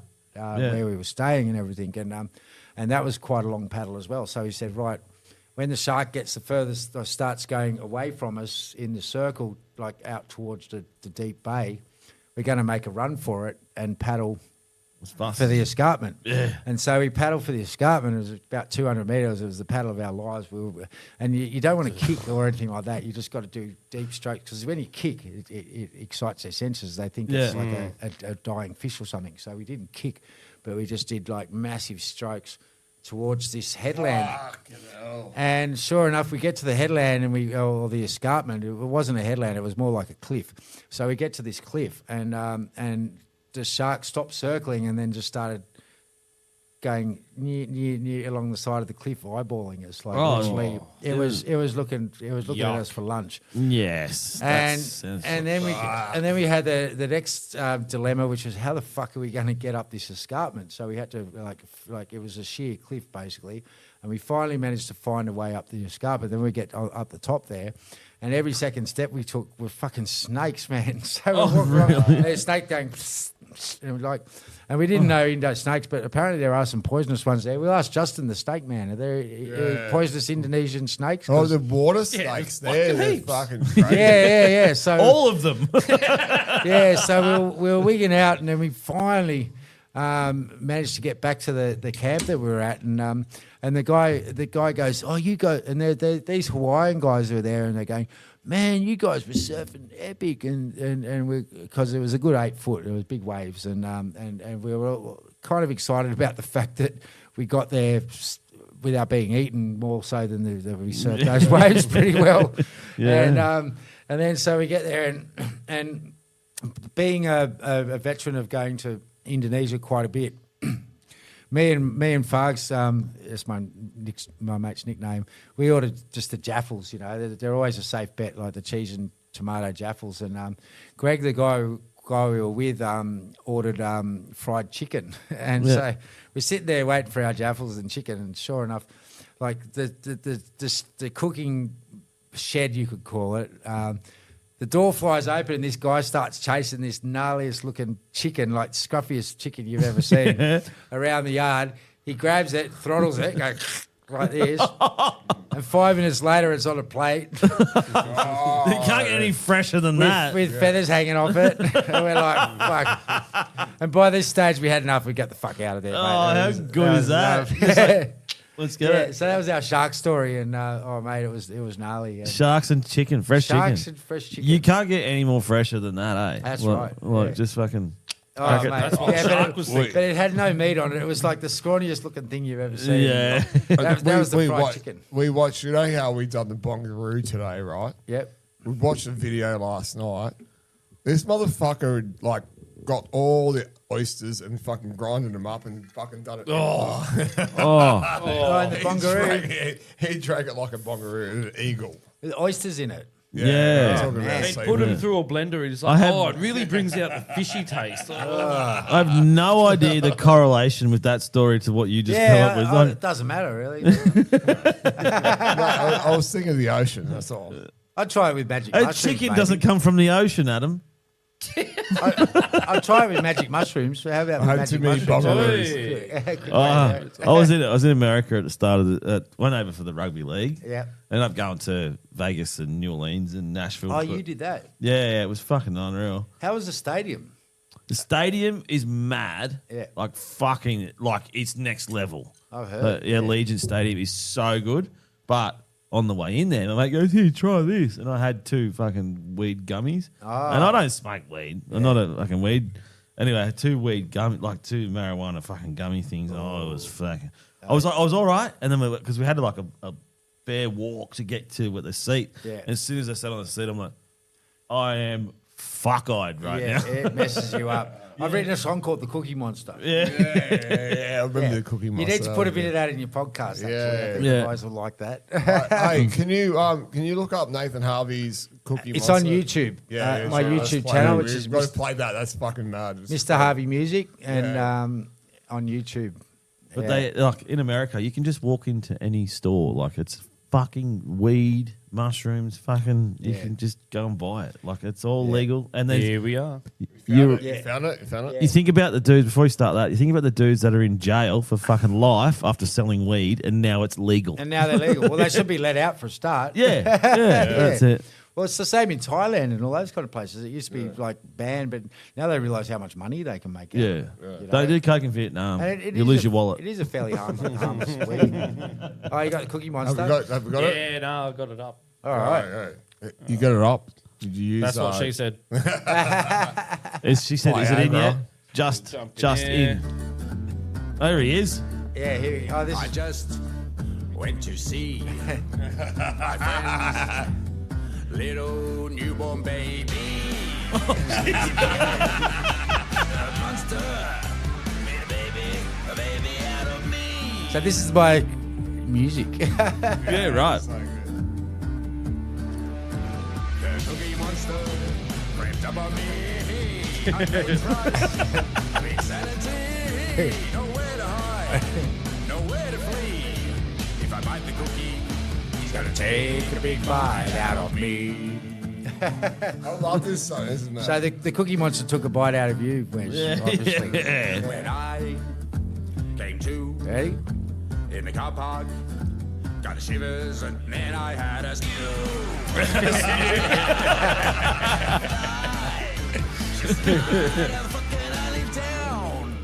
So this is in Manila, and I was curled up in a ball for 6 hours trying to get on a flight because I had a bad cookie in Manila. Yeah, right. to the gate. So this is get to the gate of the... Said, mate, must have been something bad I ate.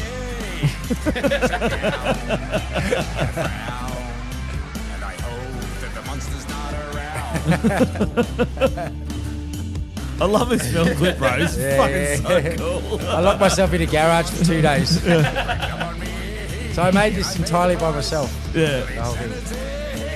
The cookie monster, don't discriminate. If you bite the cookie, you gotta swallow your own fate. Swallow your own fate. And here's the end. Shouldn't have had that fucking cookie, babe. That's good, man. I love you how go. you're not taking anything too fucking seriously, bro. It's just Never. take the piss out of yourself, and that's the best fucking. I love that shit. Always, man. mate. Yeah. And for that reason, quite often I didn't really fit into the mould that people wanted me to be. And look, I could have got off. fucking punk. I wasted a lot of It's opportunities. fucking punk rock, bro. Yeah. I Well, love it. even back then when I was hosting punk shows and ethos, stuff, yeah. I didn't play by the rules, and you sort of have to play by the rules if you want to go like much further than I That's did. the problem. And Yeah. I refused to do it. And so, Yeah. and I refused to do a lot of things. I refused to get the fucking jab. I refused to get a lot of things, mate. And, Yes.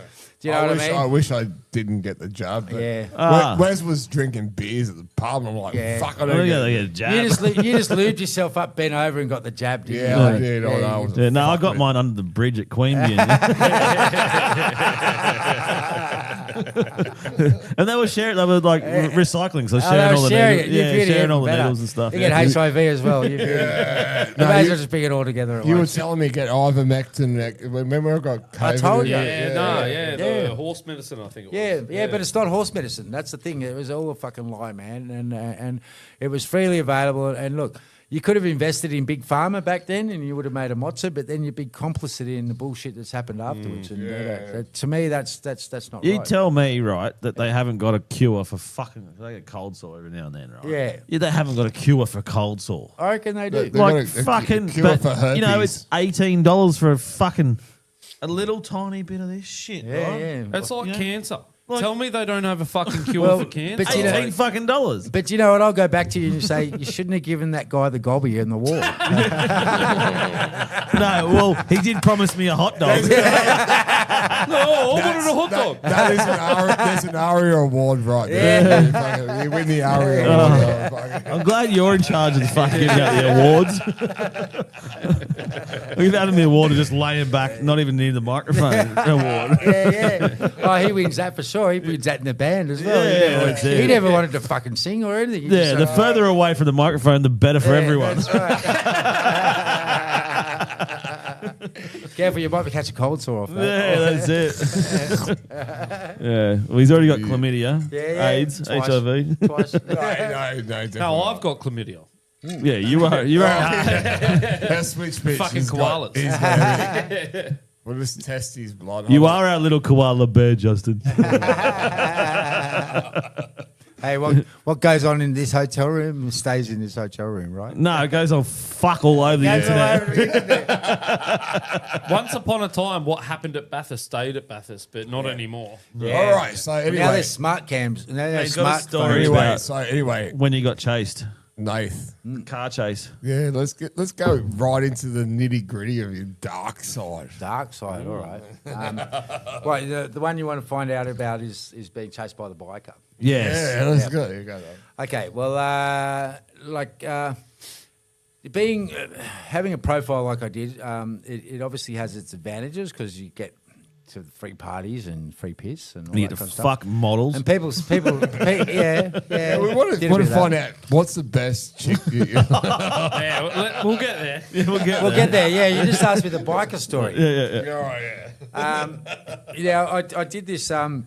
It was a celebrity bike bash, and it was to raise money for cystic fibrosis. And there was a guy who was, and I was always right into the charity things, and I did shitloads of charity, and I never charged money. And a lot of these big stars you see that are doing charity, they're getting paid a lot of money to do it. Fuck off. I would refuse to accept money to do charity because it's a fucking charity, and I would never ever accept. And even a recent one I did with playing my mediocre songs, they offered me $200 and I donated it straight back to them. And that was at Tate's, you know Tate's, the pub down at- At Windsor. Yeah. Yeah. And so I was doing this charity bike bash, and back in the day I had long hair, which I've revisited again now, and I was a bit of a stoner, and I was a Bring surfer. the hair back, man. Yeah, bring the hair back.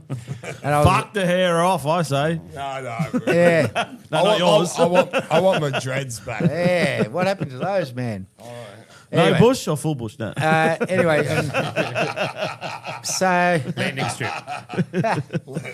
Anyway, we digress. We do that a lot. yeah, that's all right. You can digress. You want to go? Well, keep going, I keep may going. be reticent to tell the story now. No, but and so we got to Bulladila, and the rebels. There were 3 members of the rebels that were on this bike bash, and it just so happened that the members were the president of the rebels, which is my lifelong friend now, Gino, and the treasurer of the rebels, who is Carlo, and the sergeant of arms, which was Leo. And by the time we got to Bulladila, I went into the toilet block, and Carlo comes out and goes, "Mate, there's something seriously wrong by now." And I said, "Well, I said, I'm a bit confused because he spoke to me for the first thing. And I said, oh, what do you mean? He goes, normally I've had about 2 bongs by now. And I said, oh, yeah, me too, actually. And he goes, do you want to come and have one? I went, fucking oath I do. And so I went into the toilet block of Bulladilla Servo car park and had a bong. And from that moment on, I was good mates with Carlo, and we got to talking. And by the time we got to Coffs Harbour, they were all supposed to stay in the showgrounds with their swag. But because I was a celebrity, so to say, I had this deluxe room at the Pelican Shores at Coffs Harbour. Yeah, right. And so I invited the president of the Rebels, the treasurer of the Rebels, and the sergeant of arms Look at my to fucking share my digs. room at Pelican Shores, right? So we had these 2 ensuite, like king beds, split in half, and we literally laid them all along the hotel room. And then we went and had this massive night out in Coffs Harbour. And I remember falling asleep that night. I had the president of the Rebels on one side, the treasurer and the sergeant of arms on the other side. And from that day on, we became really good mates. And I went out to the clubhouse, and I was doing a show at the time, and I did a story on drag racing, how it was all going to end at Eastern Creek, and I was the first ever film crew that was allowed into the Bringelly clubhouse at the Rebels. Yeah, where it's still not there anymore, is it? No, I heard it's all been shut down. And from that, I became really good friends with them, and this is one of the pitfalls of being someone well known. Because it ended up that Leo, the sergeant of arms, wanted to kill me. And right. The reason he wanted to kill me was I was out in the cross one night, and this hot, smoking hot girl just targeted me and came over to me and just basically said, I want you, blah, blah, blah. And needless to say, I went, okay, it was smoking hot. And I shagged her. It was the best shag in my life. It was an amazing shag. Like, fucking hell, man.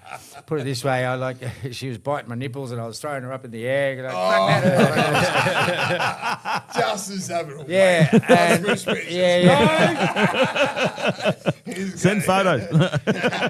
Yeah. And so, and I'd never met Leo's girlfriend, because he never took her to the club, probably because she was smoking hot and she was a wild child, right? Yeah. An absolute wild child.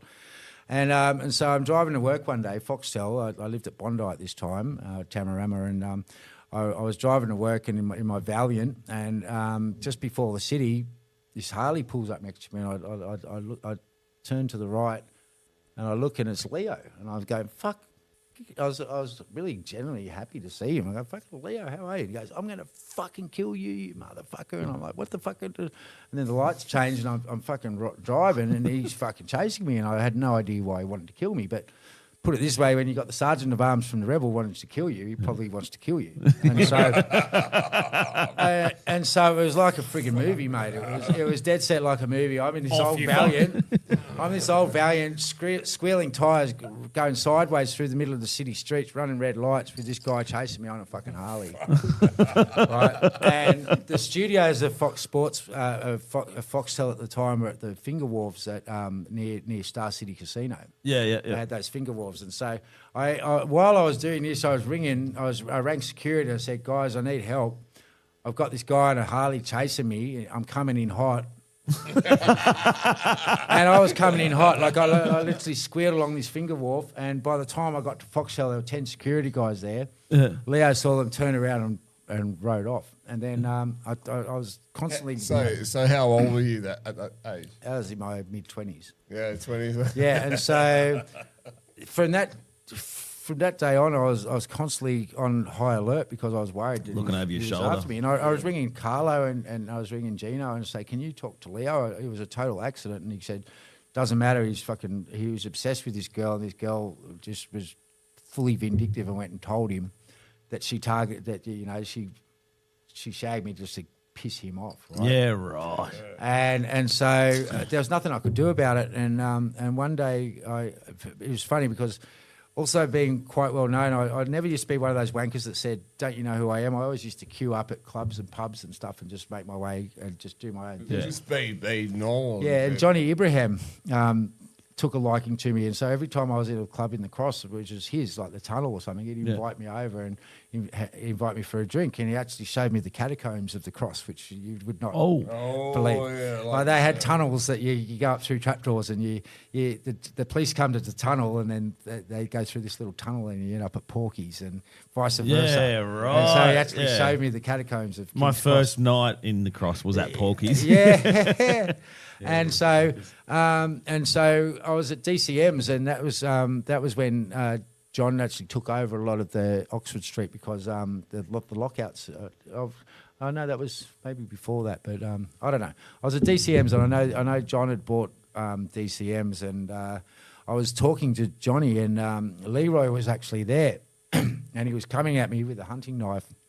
But because I was talking to John Ibrahim, the bouncers thought he was going for John, and so they bundled him up and took him out. And 2 weeks later, Leo committed suicide, and he would have taken me with him, so I dodged a bullet. Fuck. Yeah. Crazy shit. That's fucking hectic, bro. So he was like, he didn't give a fuck. He didn't give a fuck. He was taking me down. Yeah, right. Yeah.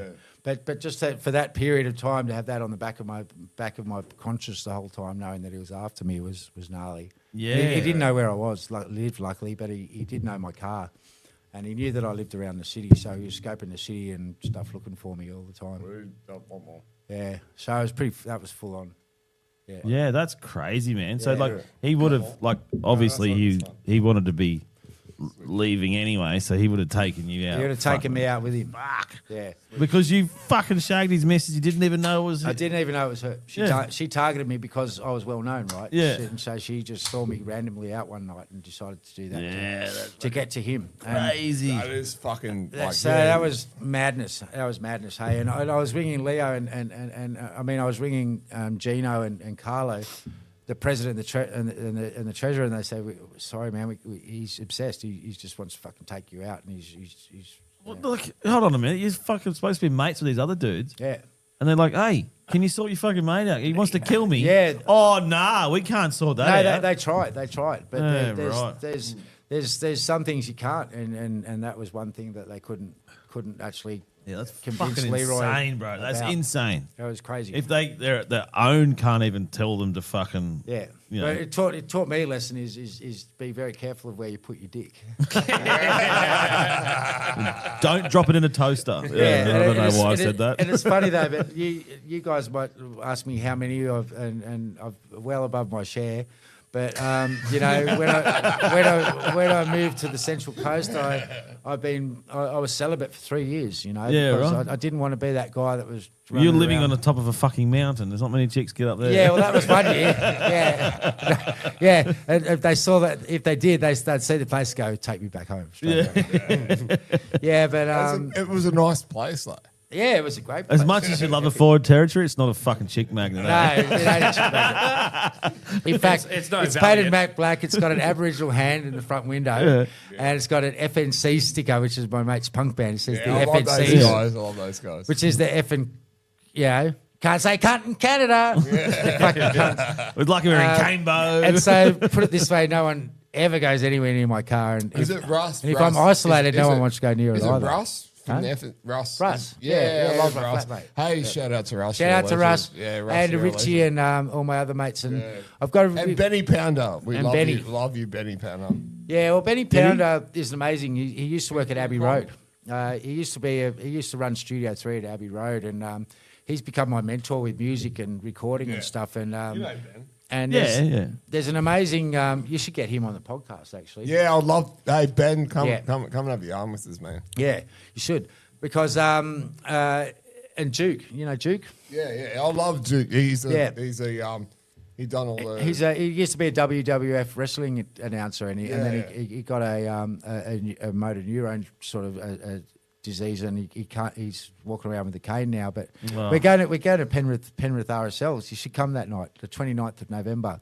Yeah. So Yeah. anyone, 29th of November, get to the wrestling because Dukey boy, our mate, is going to get a lifetime achievement award, and we're fucking Yeah. proud. I love we're Duke, fucking man. proud of him. Duke, you're a legend. And Benny's man. going to be I- there, yeah, so I reckon you can do yeah. a podcast from We're there. What do you there. We're reckon? there. We'll do Be it. there or be square. Yeah. Yeah. And so Benny, he used to work. He used to run the studio at Abbey Road, and he set up his own little home studio, and it's incredible. And, Like Abbey Road in where are we the talking? UK, Beatles. Oh, like Yeah, the yeah. Beatles. The Beatles, Yeah, Abbey yeah, Road. because he Yeah. recorded- His next set, next level. Well, I named my daughter Abbey Rose So, after Abbey Road because I loved the Beatles when I was a kid. There you go. You need to talk to Benny. Yeah. And growing up, she's like, I used to put the Beatles in the car, like play it on the fucking CD. She's like, oh, I want to hold my hand. She's like, play that. And then, love. I will say something though. Benny has been amazing there, like because he's been recording quite a few artists, and it's something really rare that's happening on the Central Coast now, where there's a bunch of bands, which is my band included, as well as Toledo and the Huskies and the FNCs, and Lace, who's Lockie, who's a young rapper who looks as though he's going to get signed pretty soon to Universal. Yeah, cool. And what we do, it's an unwritten rule where whenever we have a gig, all the other bands come and watch the gig, so you never play into an empty room. And that is and everyone's so helping good, yeah. each other record and write and do things. And there's no, I want a percentage of this. We're all just helping each other out. Yeah. So it's a really great So collective. that's something we found out about the podcast industry as well. Like every other podcast is helping other podcasts out. Like we've been on podcasts, we've been on a couple of them since we've done this. We get other podcasters to come on. It's not like radio where you're fighting for ratings. It's about boosting everyone up, pumping everyone's fucking tires up. Everyone, So the high tide raises all ships. We all work Yeah. together. That's, And I that's said the loose main thing. lips sink ships too. yeah, absolutely. So yeah, no, it's all good, but like everyone, like trying to help each other out is fucking great. You know, that's what it should be about. Not against. I'm not against you, not against me. We're all fucking just normal fucking bare bums in the shower, mate. Just fucking. Well, that's it. We're all struggling. We're all struggling to make a name for ourselves, whether it be in the music industry or the podcast industry. Yeah. And the only thing that's going to make that better is if you all join together. And there's no room for jealousy, because if you're jealous, you're cutting off your own nose. You know, because you know, if you all help each other out, it's only going to be a positive thing. That's exactly right. I've got a couple of questions. Right, Twisties, chicken or cheese? That's a hard one. Chicken. Chicken? Yeah. Oh, that's I like Bull. cheese. I like cheese. He likes dick cheese. Yeah. Uh, Hey, he's not the one with the cold sore ointment.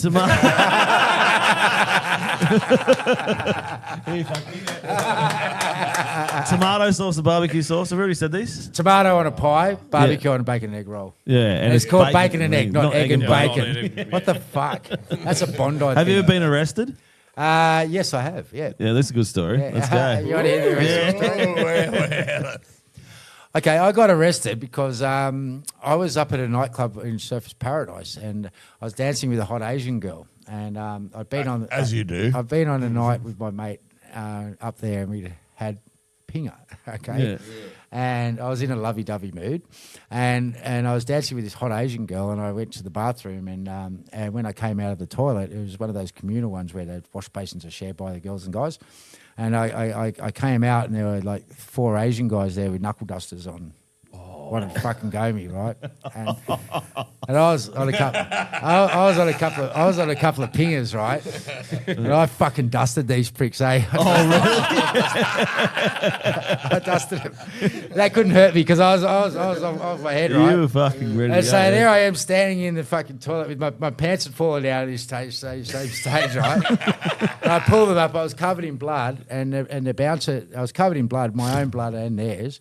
And I come out, and the bouncer goes, "What the fuck happened?" I said, "I just got jumped by these fucking 4 Asian guys." And the bouncer goes, "Yeah, these guys have been going around the clubs like beating up random people for quite some time. You should go and report it to the police station because we've got it on evidence, right? Because we've got cameras of who these guys are from when they come into the club." So sure enough, for me being like good citizens, right? Upstanding Went down to report these guys to hopefully get them busted, right? Because I thought, fuck these guys, they shouldn't be doing that. And I go down to the police station. The sergeant treated me as a fucking cockroach from New South Wales. This is in Surfers Paradise at the time. Didn't believe it. I called him a dickhead. He arrested me, searched me, and found the remains of a pill in my pocket. So what happens? I end up on drug charges, and do you know what else happens? It ends up in the fucking papers. So my parents are overseas at the time, and their best friend rings them and says, "Your son's on drugs charges," and they're wigging out, and I'm going, "Oh, for fuck's sake!" So you like had half a pill or half a pill? Fuck. all. Oh my god! And then How in the many did you papers have, they said, Justin? and then in the papers they said it was speed. You gotta hear Justin's story. Yeah. What's your story, Justin? Oh, so when I was 18, and you know everything, and I was big into the raving scene, hardstyle and defcon and all that sort of stuff. And anyway, so I was doing some extracurricular activities to make a bit of money on the side in the rave scene. Yep. I was selling pingers. Yep. Long story short, So fucking, I'll make it short. I ended up in cut to jail. Harvey, I ended up in jail, right? So fucking Penrith Station, I got pulled up for not having a train ticket. I told them to jam it up their ass, and the cops fucking searched me, and they found 2 pills on me that I had left over from DEFCON. Yeah. I was like, oh, fuck, whatever, it's 2 pills. Went to the courthouse. Judge gave me a 6-month suspended sentence for it. I went, okay, a bit rough. Yeah. And about 2 weeks later, I was in the city. I was selling a bunch, and I had a younger mate, and he went in the city. He's like, oh, can I sell some for you? I went, okay. Yeah. Here, take all these. If you sell them all, you can eat 2. Or 1, or whatever the fuck it was. Yeah. And he got caught in Hyde fucking Park selling to undercovers. Oh, man. Dobbed me straight in, knew where I was, what I was wearing, fuck everything. Dobbed me in. I'm sitting out the front of this club on Oxford Street in the city, and cops walk up to me. Are you Justin? I'm like, yeah. Should have said no. Yeah. And they're, oh, we're going to search you and fucking rah, rah, rah. So I just gave them what I had. I said, look, I've got 2 pills and a tab of acid. Yeah. And, oh, you're under arrest. And I was like, oh, whatever, it's fuck all. And then it hit me. Bang. You're on a suspended sentence. Oh, yeah. Oh, do not pass go. Do not kill it. $200. Like, bang. I did 6 months in jail for fucking, 4 pills For and a 4 tab of pills. acid. Like, Yeah, that's crazy. That's fucking ridiculous. yeah. Well, 6 it's months. funny. It's funny, you know. Look, I don't necessarily condone the use of drugs, and you know, there's some Drugs are bad, okay? Well, look, but let me put it this way, okay? The government at the moment, it seems to be all the downers are the ones that are legal, like you know the Oh, your you know opiates. the opiates and all Yeah. that kind of stuff. Whereas the ones that actually get you high and give you a good time are the ones that are illegal. You know. Yeah, well, they're what's fucking- going on there? That's fucking control. as far as I'm It is concerned. control, and it's absolute fucking stupid, right? Like, I was like, I don't give a fuck about weed and stuff like that. But when I went to America, I was like, it's legal over there. You can walk into any fucking store and get it. But to be honest, I was like, fuck, I was over the smell of it. Because you're walking down the street. So you're walking down the street with your kids, fucking people pushing prams just through fucking clouds of fucking weed smoke. Yeah, right. It's Yeah. like, nah. Like, I don't want Yeah. that. You smoke it at home. Yeah. Fucking do what you want. Yeah. You know? No, honestly, But the worst thing. Oh, sorry, Adge. You honestly, I think weed should be legalized. Yeah. It's been an ancient drug. man. We've gonna got go for a got diss cannabis. We've got cannabis receptors. In our Yeah, body. I want to be able to smoke weed so I can go to sleep. But the problem is that the HTC, THC, you go, you and they'll go. the HTC. What's that? Oh no, Well, That's a credit union, isn't it? You're a bunch of cunts, right? Anyway, HCT, right? THC, you fucking idiot. even the cameras had enough. Oh no, what I'm saying is like we've got the like the RBTs and all that kind of stuff, right? TBRs. BTRs. Well, they're gonna go test our fucking THC levels, right?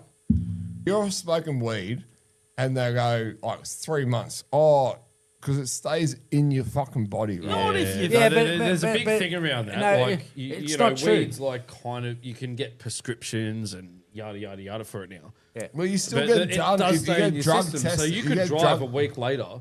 You're fine. Yeah. but it shows up in your system. You get dumped. No, that's not true. It's not true. Oh, really? I did a lot of research into that. Trust me. Yeah, When I was that's where pushing back getting planes, to- when I was getting pushing to it back somewhere. back planes for Virgin, I did a lot of research into that. It's not true. It's whether it directly affects your ability to drive or something at the time, and the machines are actually made to judge that. So if you get stoned the night before and then you're totally sober the next morning and you go driving, the drug test isn't going to pick you up on that with marijuana or THC. Oh. It's only the amount of the ability. It's the amount. Wouldn't it be the more you smoke? So if you smoked every day, Yep. and like if you only had a joint every now and then, it's not going to fucking show up the next day. But if you smoked 10 bongs every day, and then wake up in the morning, The next day. yeah, you No, go. no, it still doesn't. It's made to do that because otherwise they'd be pulling over every fucking person all the time. There'd be no one left on the roads. Yeah, well, that would be fucking great because I Yeah. don't smoke weed. Well, but it's like alcohol, you know. It's the same. Like when you look, you may have. You may be right there when you have 10 bongs or something, but if you have a Yeah. joint the day before and then Yeah, you the next day, drive it's not the gonna next day, fucking show up. It's not going to show up. Yeah, And so there's a lot of people wigging out about that. But look, I think all drugs should be decriminalised actually because there's a really good case for it. And Portugal's a perfect example. They decriminalised drugs and the amount Really? of addicts has gone like fucking way Let's down. go to Portugal. Yeah. I love that Look chicken. up Portugal. Anyone who's interested in that kind of stuff, look up Portugal. And there was also Richard Branson headed a bunch of NGOs that were against the war on drugs, and they constantly get taken down, and they've been lobbying the United Nations, and there's too much money in it for the illicit trade. That it was when Well, that's the it was the thing. Reagan administration that started it all. Yeah.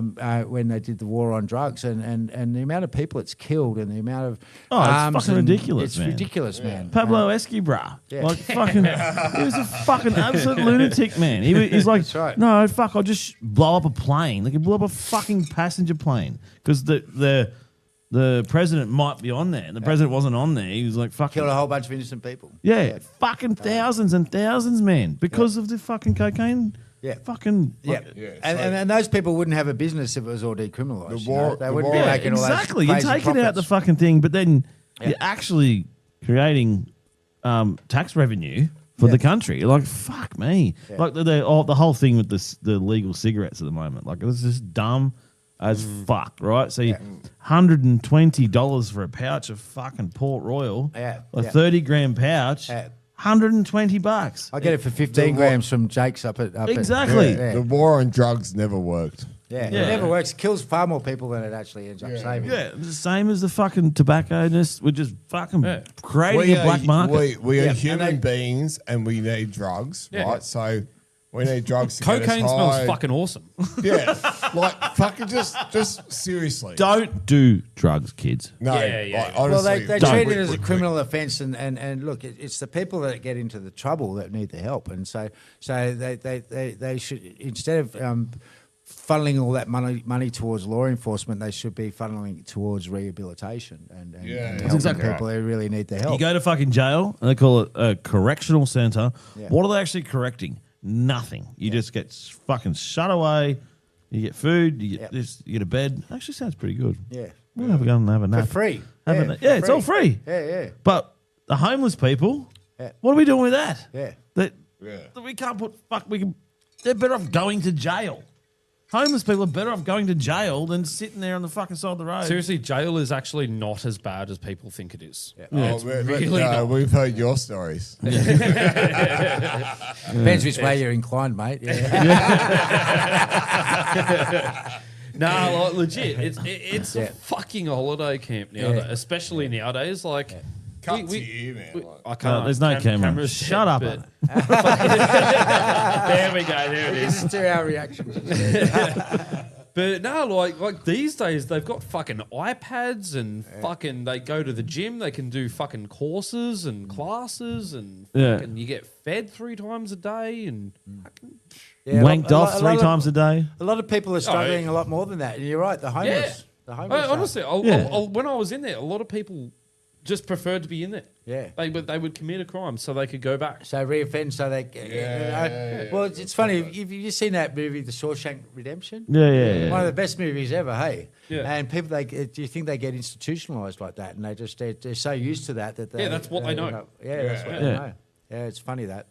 But it's funny, like all the stuff that I did. Everyone was always saying to me when I was off grid, and even when I'm doing my little 2,500 road trips, they go, "Oh, if you need a hot shower and a bed to stay at, feel free." And they're making it out as if like I'm struggling or something. And I was like, no, for me, it was lucky. It was a choice and not a necessity. Yeah. Whereas for a lot of these people, living homeless like that is a necessity, and they have no choice. Yeah, there's people living up there in fucking tents with 3 kids, bro. It's like, fuck, man. I've seen Society is fucking shit. Yep. How hard it is to actually get a rental. And imagine trying to get a rental if you've got no address. Heaps of stacked. You got no address, like you got no fucking job. You're like, Yep. where am I going to live? You know, the first thing is you need a fucking place, to call home, just to restart your life. And there's a lot of people out there that are fucking struggling with that sort of shit, man, and fucking hate it. Fucking hate it. Yeah, it sucks, eh? Yeah. And the look, government needs to fucking do more to fucking fix it. Yeah, and look, we can go, and it's funny. Like I come out here and I see I see a lot of the new housing estates that they've done, and like at least they're building new houses, but far out, just the clear felling of all the land that they're doing. Like you would have thought we would have learned our lesson and still keep wildlife corridors open. The heat island effect in those new suburbs, like Jordan Springs, you got Caddens, fucking. There's no trees, man. Like the trees that they plant them like this. My mate actually grows trees for a lot of the fucking up the central. So yeah, that's the world we live in at the moment, and the amount of immigrants that are coming into this country. It's like fuck. We don't have enough fucking houses for ourselves. We don't have enough anything. You don't have enough anything. Like it's fucking ridiculous. We literally, you look at the map of Australia, right, and we are literally just covering the coast. Yeah. Like compared to going inland. Just like this, right? So there's like 27 million people just living around there. Fuck, It's because we live in such an unforgiving land, Yeah, so like, much, look at the land, Like they say China could never invade Australia, so they're talking about World War III. They say China could never invade Australia because the logistics involved in doing that is absolutely insane. And look, I've got a mate, and I'll tell you this in strict confidence. I've got a mate who's a colonel of the SAS, so he's almost a general. This is going out to the internet, so it's not confidence. Yeah. Well, yeah.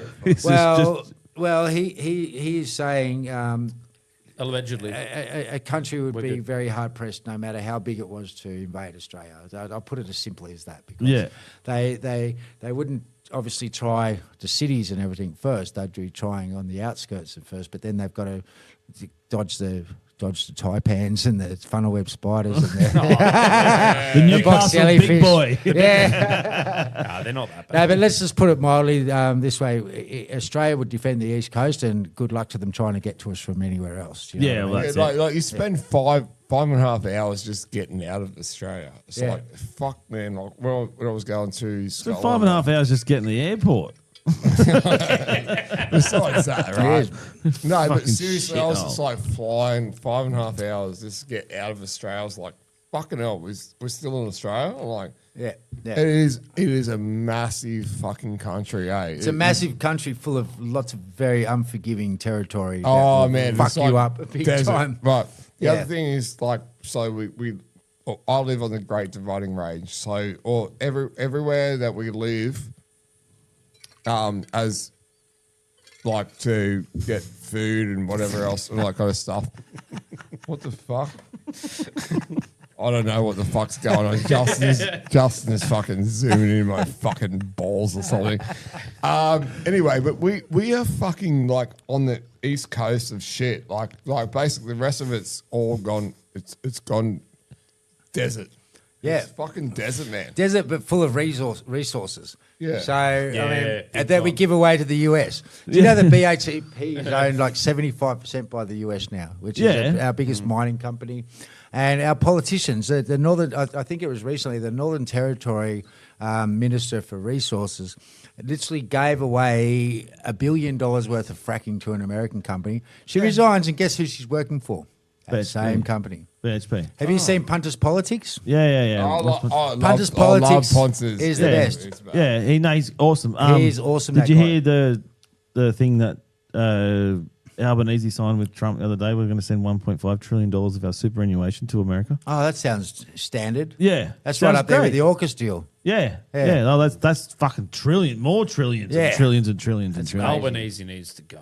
Albanese, Well, fucking I'm so sneezing. glad we don't have fucking, what was that, like, ex-copper guy? What was his name? Oh, Morris ScoMo. Dutton.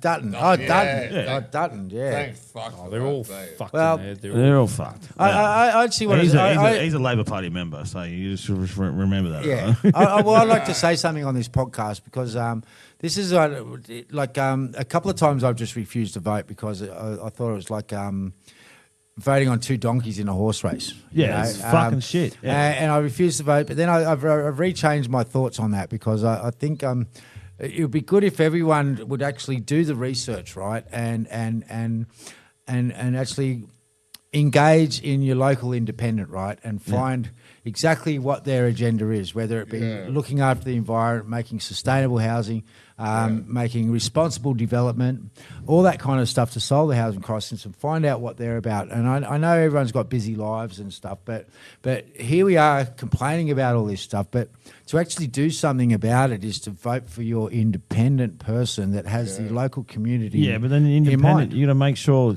do your research because you got to make sure who their preferences go to. Well, that's right. If they don't get in, then they'll go to Labor or go to Liberal or It's go not to as cut fucking and dried as One Nation or that's, whatever. That's right, but at the same time, you look at the Liberal Party and look at the Labor Party, and they're both under the constraints of capitalist greed, right? And it's all down to the dollars and cents and how they're going to make get things within budget and do all that type of stuff. So at least if you look at an independent that is concerned genuinely for the community, they don't have to win. All they need to have is the balance of power, and then they can really do something. All they give a fuck about is their own fucking pocket. Yeah. All their own job, right? They get into politics when they're young and they go, oh yeah, let's do this, let's for the good of the country, and then they go, oh fucking hold on a minute. The more I go up, the more I get paid. Yeah. Right? And they put their fucking money in. That's all they're doing is preserving their own fucking seat. Yeah, but they also have to toe the party line, and that's the problem. Yeah. That's what happened to Peter Garrett. I mean, Peter Garrett was the president of the Wilderness Society, and everyone thought he should have been Greens, but he decided to go with Labor because he thought he could make more of a difference, and he got fucking hung out to dry. He did. Yeah, he know what I was mean? charged of he was the environment minister at the time, and he was in charge of all the pink bats. Fucking Yeah, the pink scandal. bats. It was a fucking scam. It was a scam. Absolute fucking scandal, and that was Kevin Rudd that fucking did it. Oh, how good was Kevin Rudd getting roasted roasted by fucking Trump the other day? Oh, is he here? Is he here? Is he here? Yeah, he's right there. Yeah. I don't like you either. that was fucking I fantastic. love Kevin Rudd. He's a fuckwit. Even Trump says it. Yeah, but I mean, I know you guys talk politics a fair bit, but but We just, don't actually because we're on the opposite side, so we're Yeah. like polar opposites. So Well, that's why I just think. Look, I don't like either of the major parties, and Nah, just they're both fucked. take a bit of time to fucking. Why not go to the office of your local independent and grill them? Fucking ask them a few fucking questions and say, what are you going to do about this? I'm going to do that And because find out what they say. I want to actually because say they can do a lot when they got the balance of power. One of the things I want to say is like, why the fuck is university fees so fucking massive? Then, like when people like those politicians were fucking getting university, they were doing it for free. They were doing the shit for free. They were like, This is coming from the eternal student here. yeah. Do you know that movie? There was a movie with what's his name? He was the eternal student. He was just going to uni the whole time so he could party the whole time. Was that you, Ads? It's me, Yeah. man. Yeah. I went to his first. He's at music college. Yeah. To TAFE, and he lived on campus. Yeah. Loving it. Yeah, it was fucking unreal. Partying, I used to yeah. go out there myself. Fuck, Yeah. I was about 16. We're getting the piss. Fucking Yeah, great yeah. times. But anyway, I think we're going to wrap it up. We're at 2 hours. 2 hours. Yeah, I we've want it- we gone could- into politics and Yeah. that never goes. And then as soon as We had religion, religion last night. as soon as religion What's comes your in. religious belief? Come on. I believe in aliens. Look. Yes. Hey, love Apple your shirt. days. 2 more days. Oh, well, by the time this episode comes out, we might be all dead. Oh, really? Is that the case? Yeah, Three Eye Atlas is coming, isn't it? I would like to think that anyone that is more intelligent than us, that has enough time to actually come and visit this country, or this planet of ours, wouldn't be stupid enough to blow us all up, right? Exactly. They'd be offering us advice. Blow up our leaders. Or But blow up our leaders. That's Don't right. land in what's Charteauneuf de Pop. De Pap. Oh, yeah, you'll get a fine. Yeah, so there's a place in France. Yeah. The aliens are not allowed to land. They'll give them a parking. fine. No parking. It's a fucking dead set law. Yeah, it's still a law. It was at 1950 It's still something. current. Why wouldn't that surprise me? That is the stupidity of our country, you know. Oh, no, it's France, it's bro. France. Yeah. They eat fucking snails as well. So But you know, in Independence Day when they got that party on top of the skyscraper, the hippies going, "Oh, welcome, Yeah, welcome," and they just go, That's all. that'll probably happen to us as well. That'll be ours. And Mars Attacks. So I think that's one of my favourite movies of all time. I remember that from You when I was like a Mars kid. Attacks? And the music of Hank Williams saves the world. anyway, brother, thank you for fucking coming. See you And guys. Don't forget to stay fucking raw, stay reckless, and drink raw responsibly. Yeah, love you guys. Check out the raw so's on every fucking thing. Or on your mum's face, even. Thanks, brother. Thanks, man. It's been a pleasure. Legend. I love you guys, hey. Oh, don't See you, Wes. you're Thanks, so Justin. amazing. Thanks, We're bro. everywhere. Let's go. It's the West End, on fraud the same. Out of the West, the ultimate team. Do the fucking quick. Bring in the noise. Breaking where the hair down goes. barriers, making Where the hair some goes. noise. Unfiltered, uncensored. No, the other one. Just like the like. Playing and taking it from crazy confessions to stories untold. Raw SOS is unmissable. Whoa, come on, join. Be part of the crew. Raw SOS is way to go. HTC. What's the HTC? Adam's hit his HTC level. Here we are again. There we go again. Bye. Love you. Fuck off. See you. Bye. Yeah, see you, mate. Love you, bye. Bye.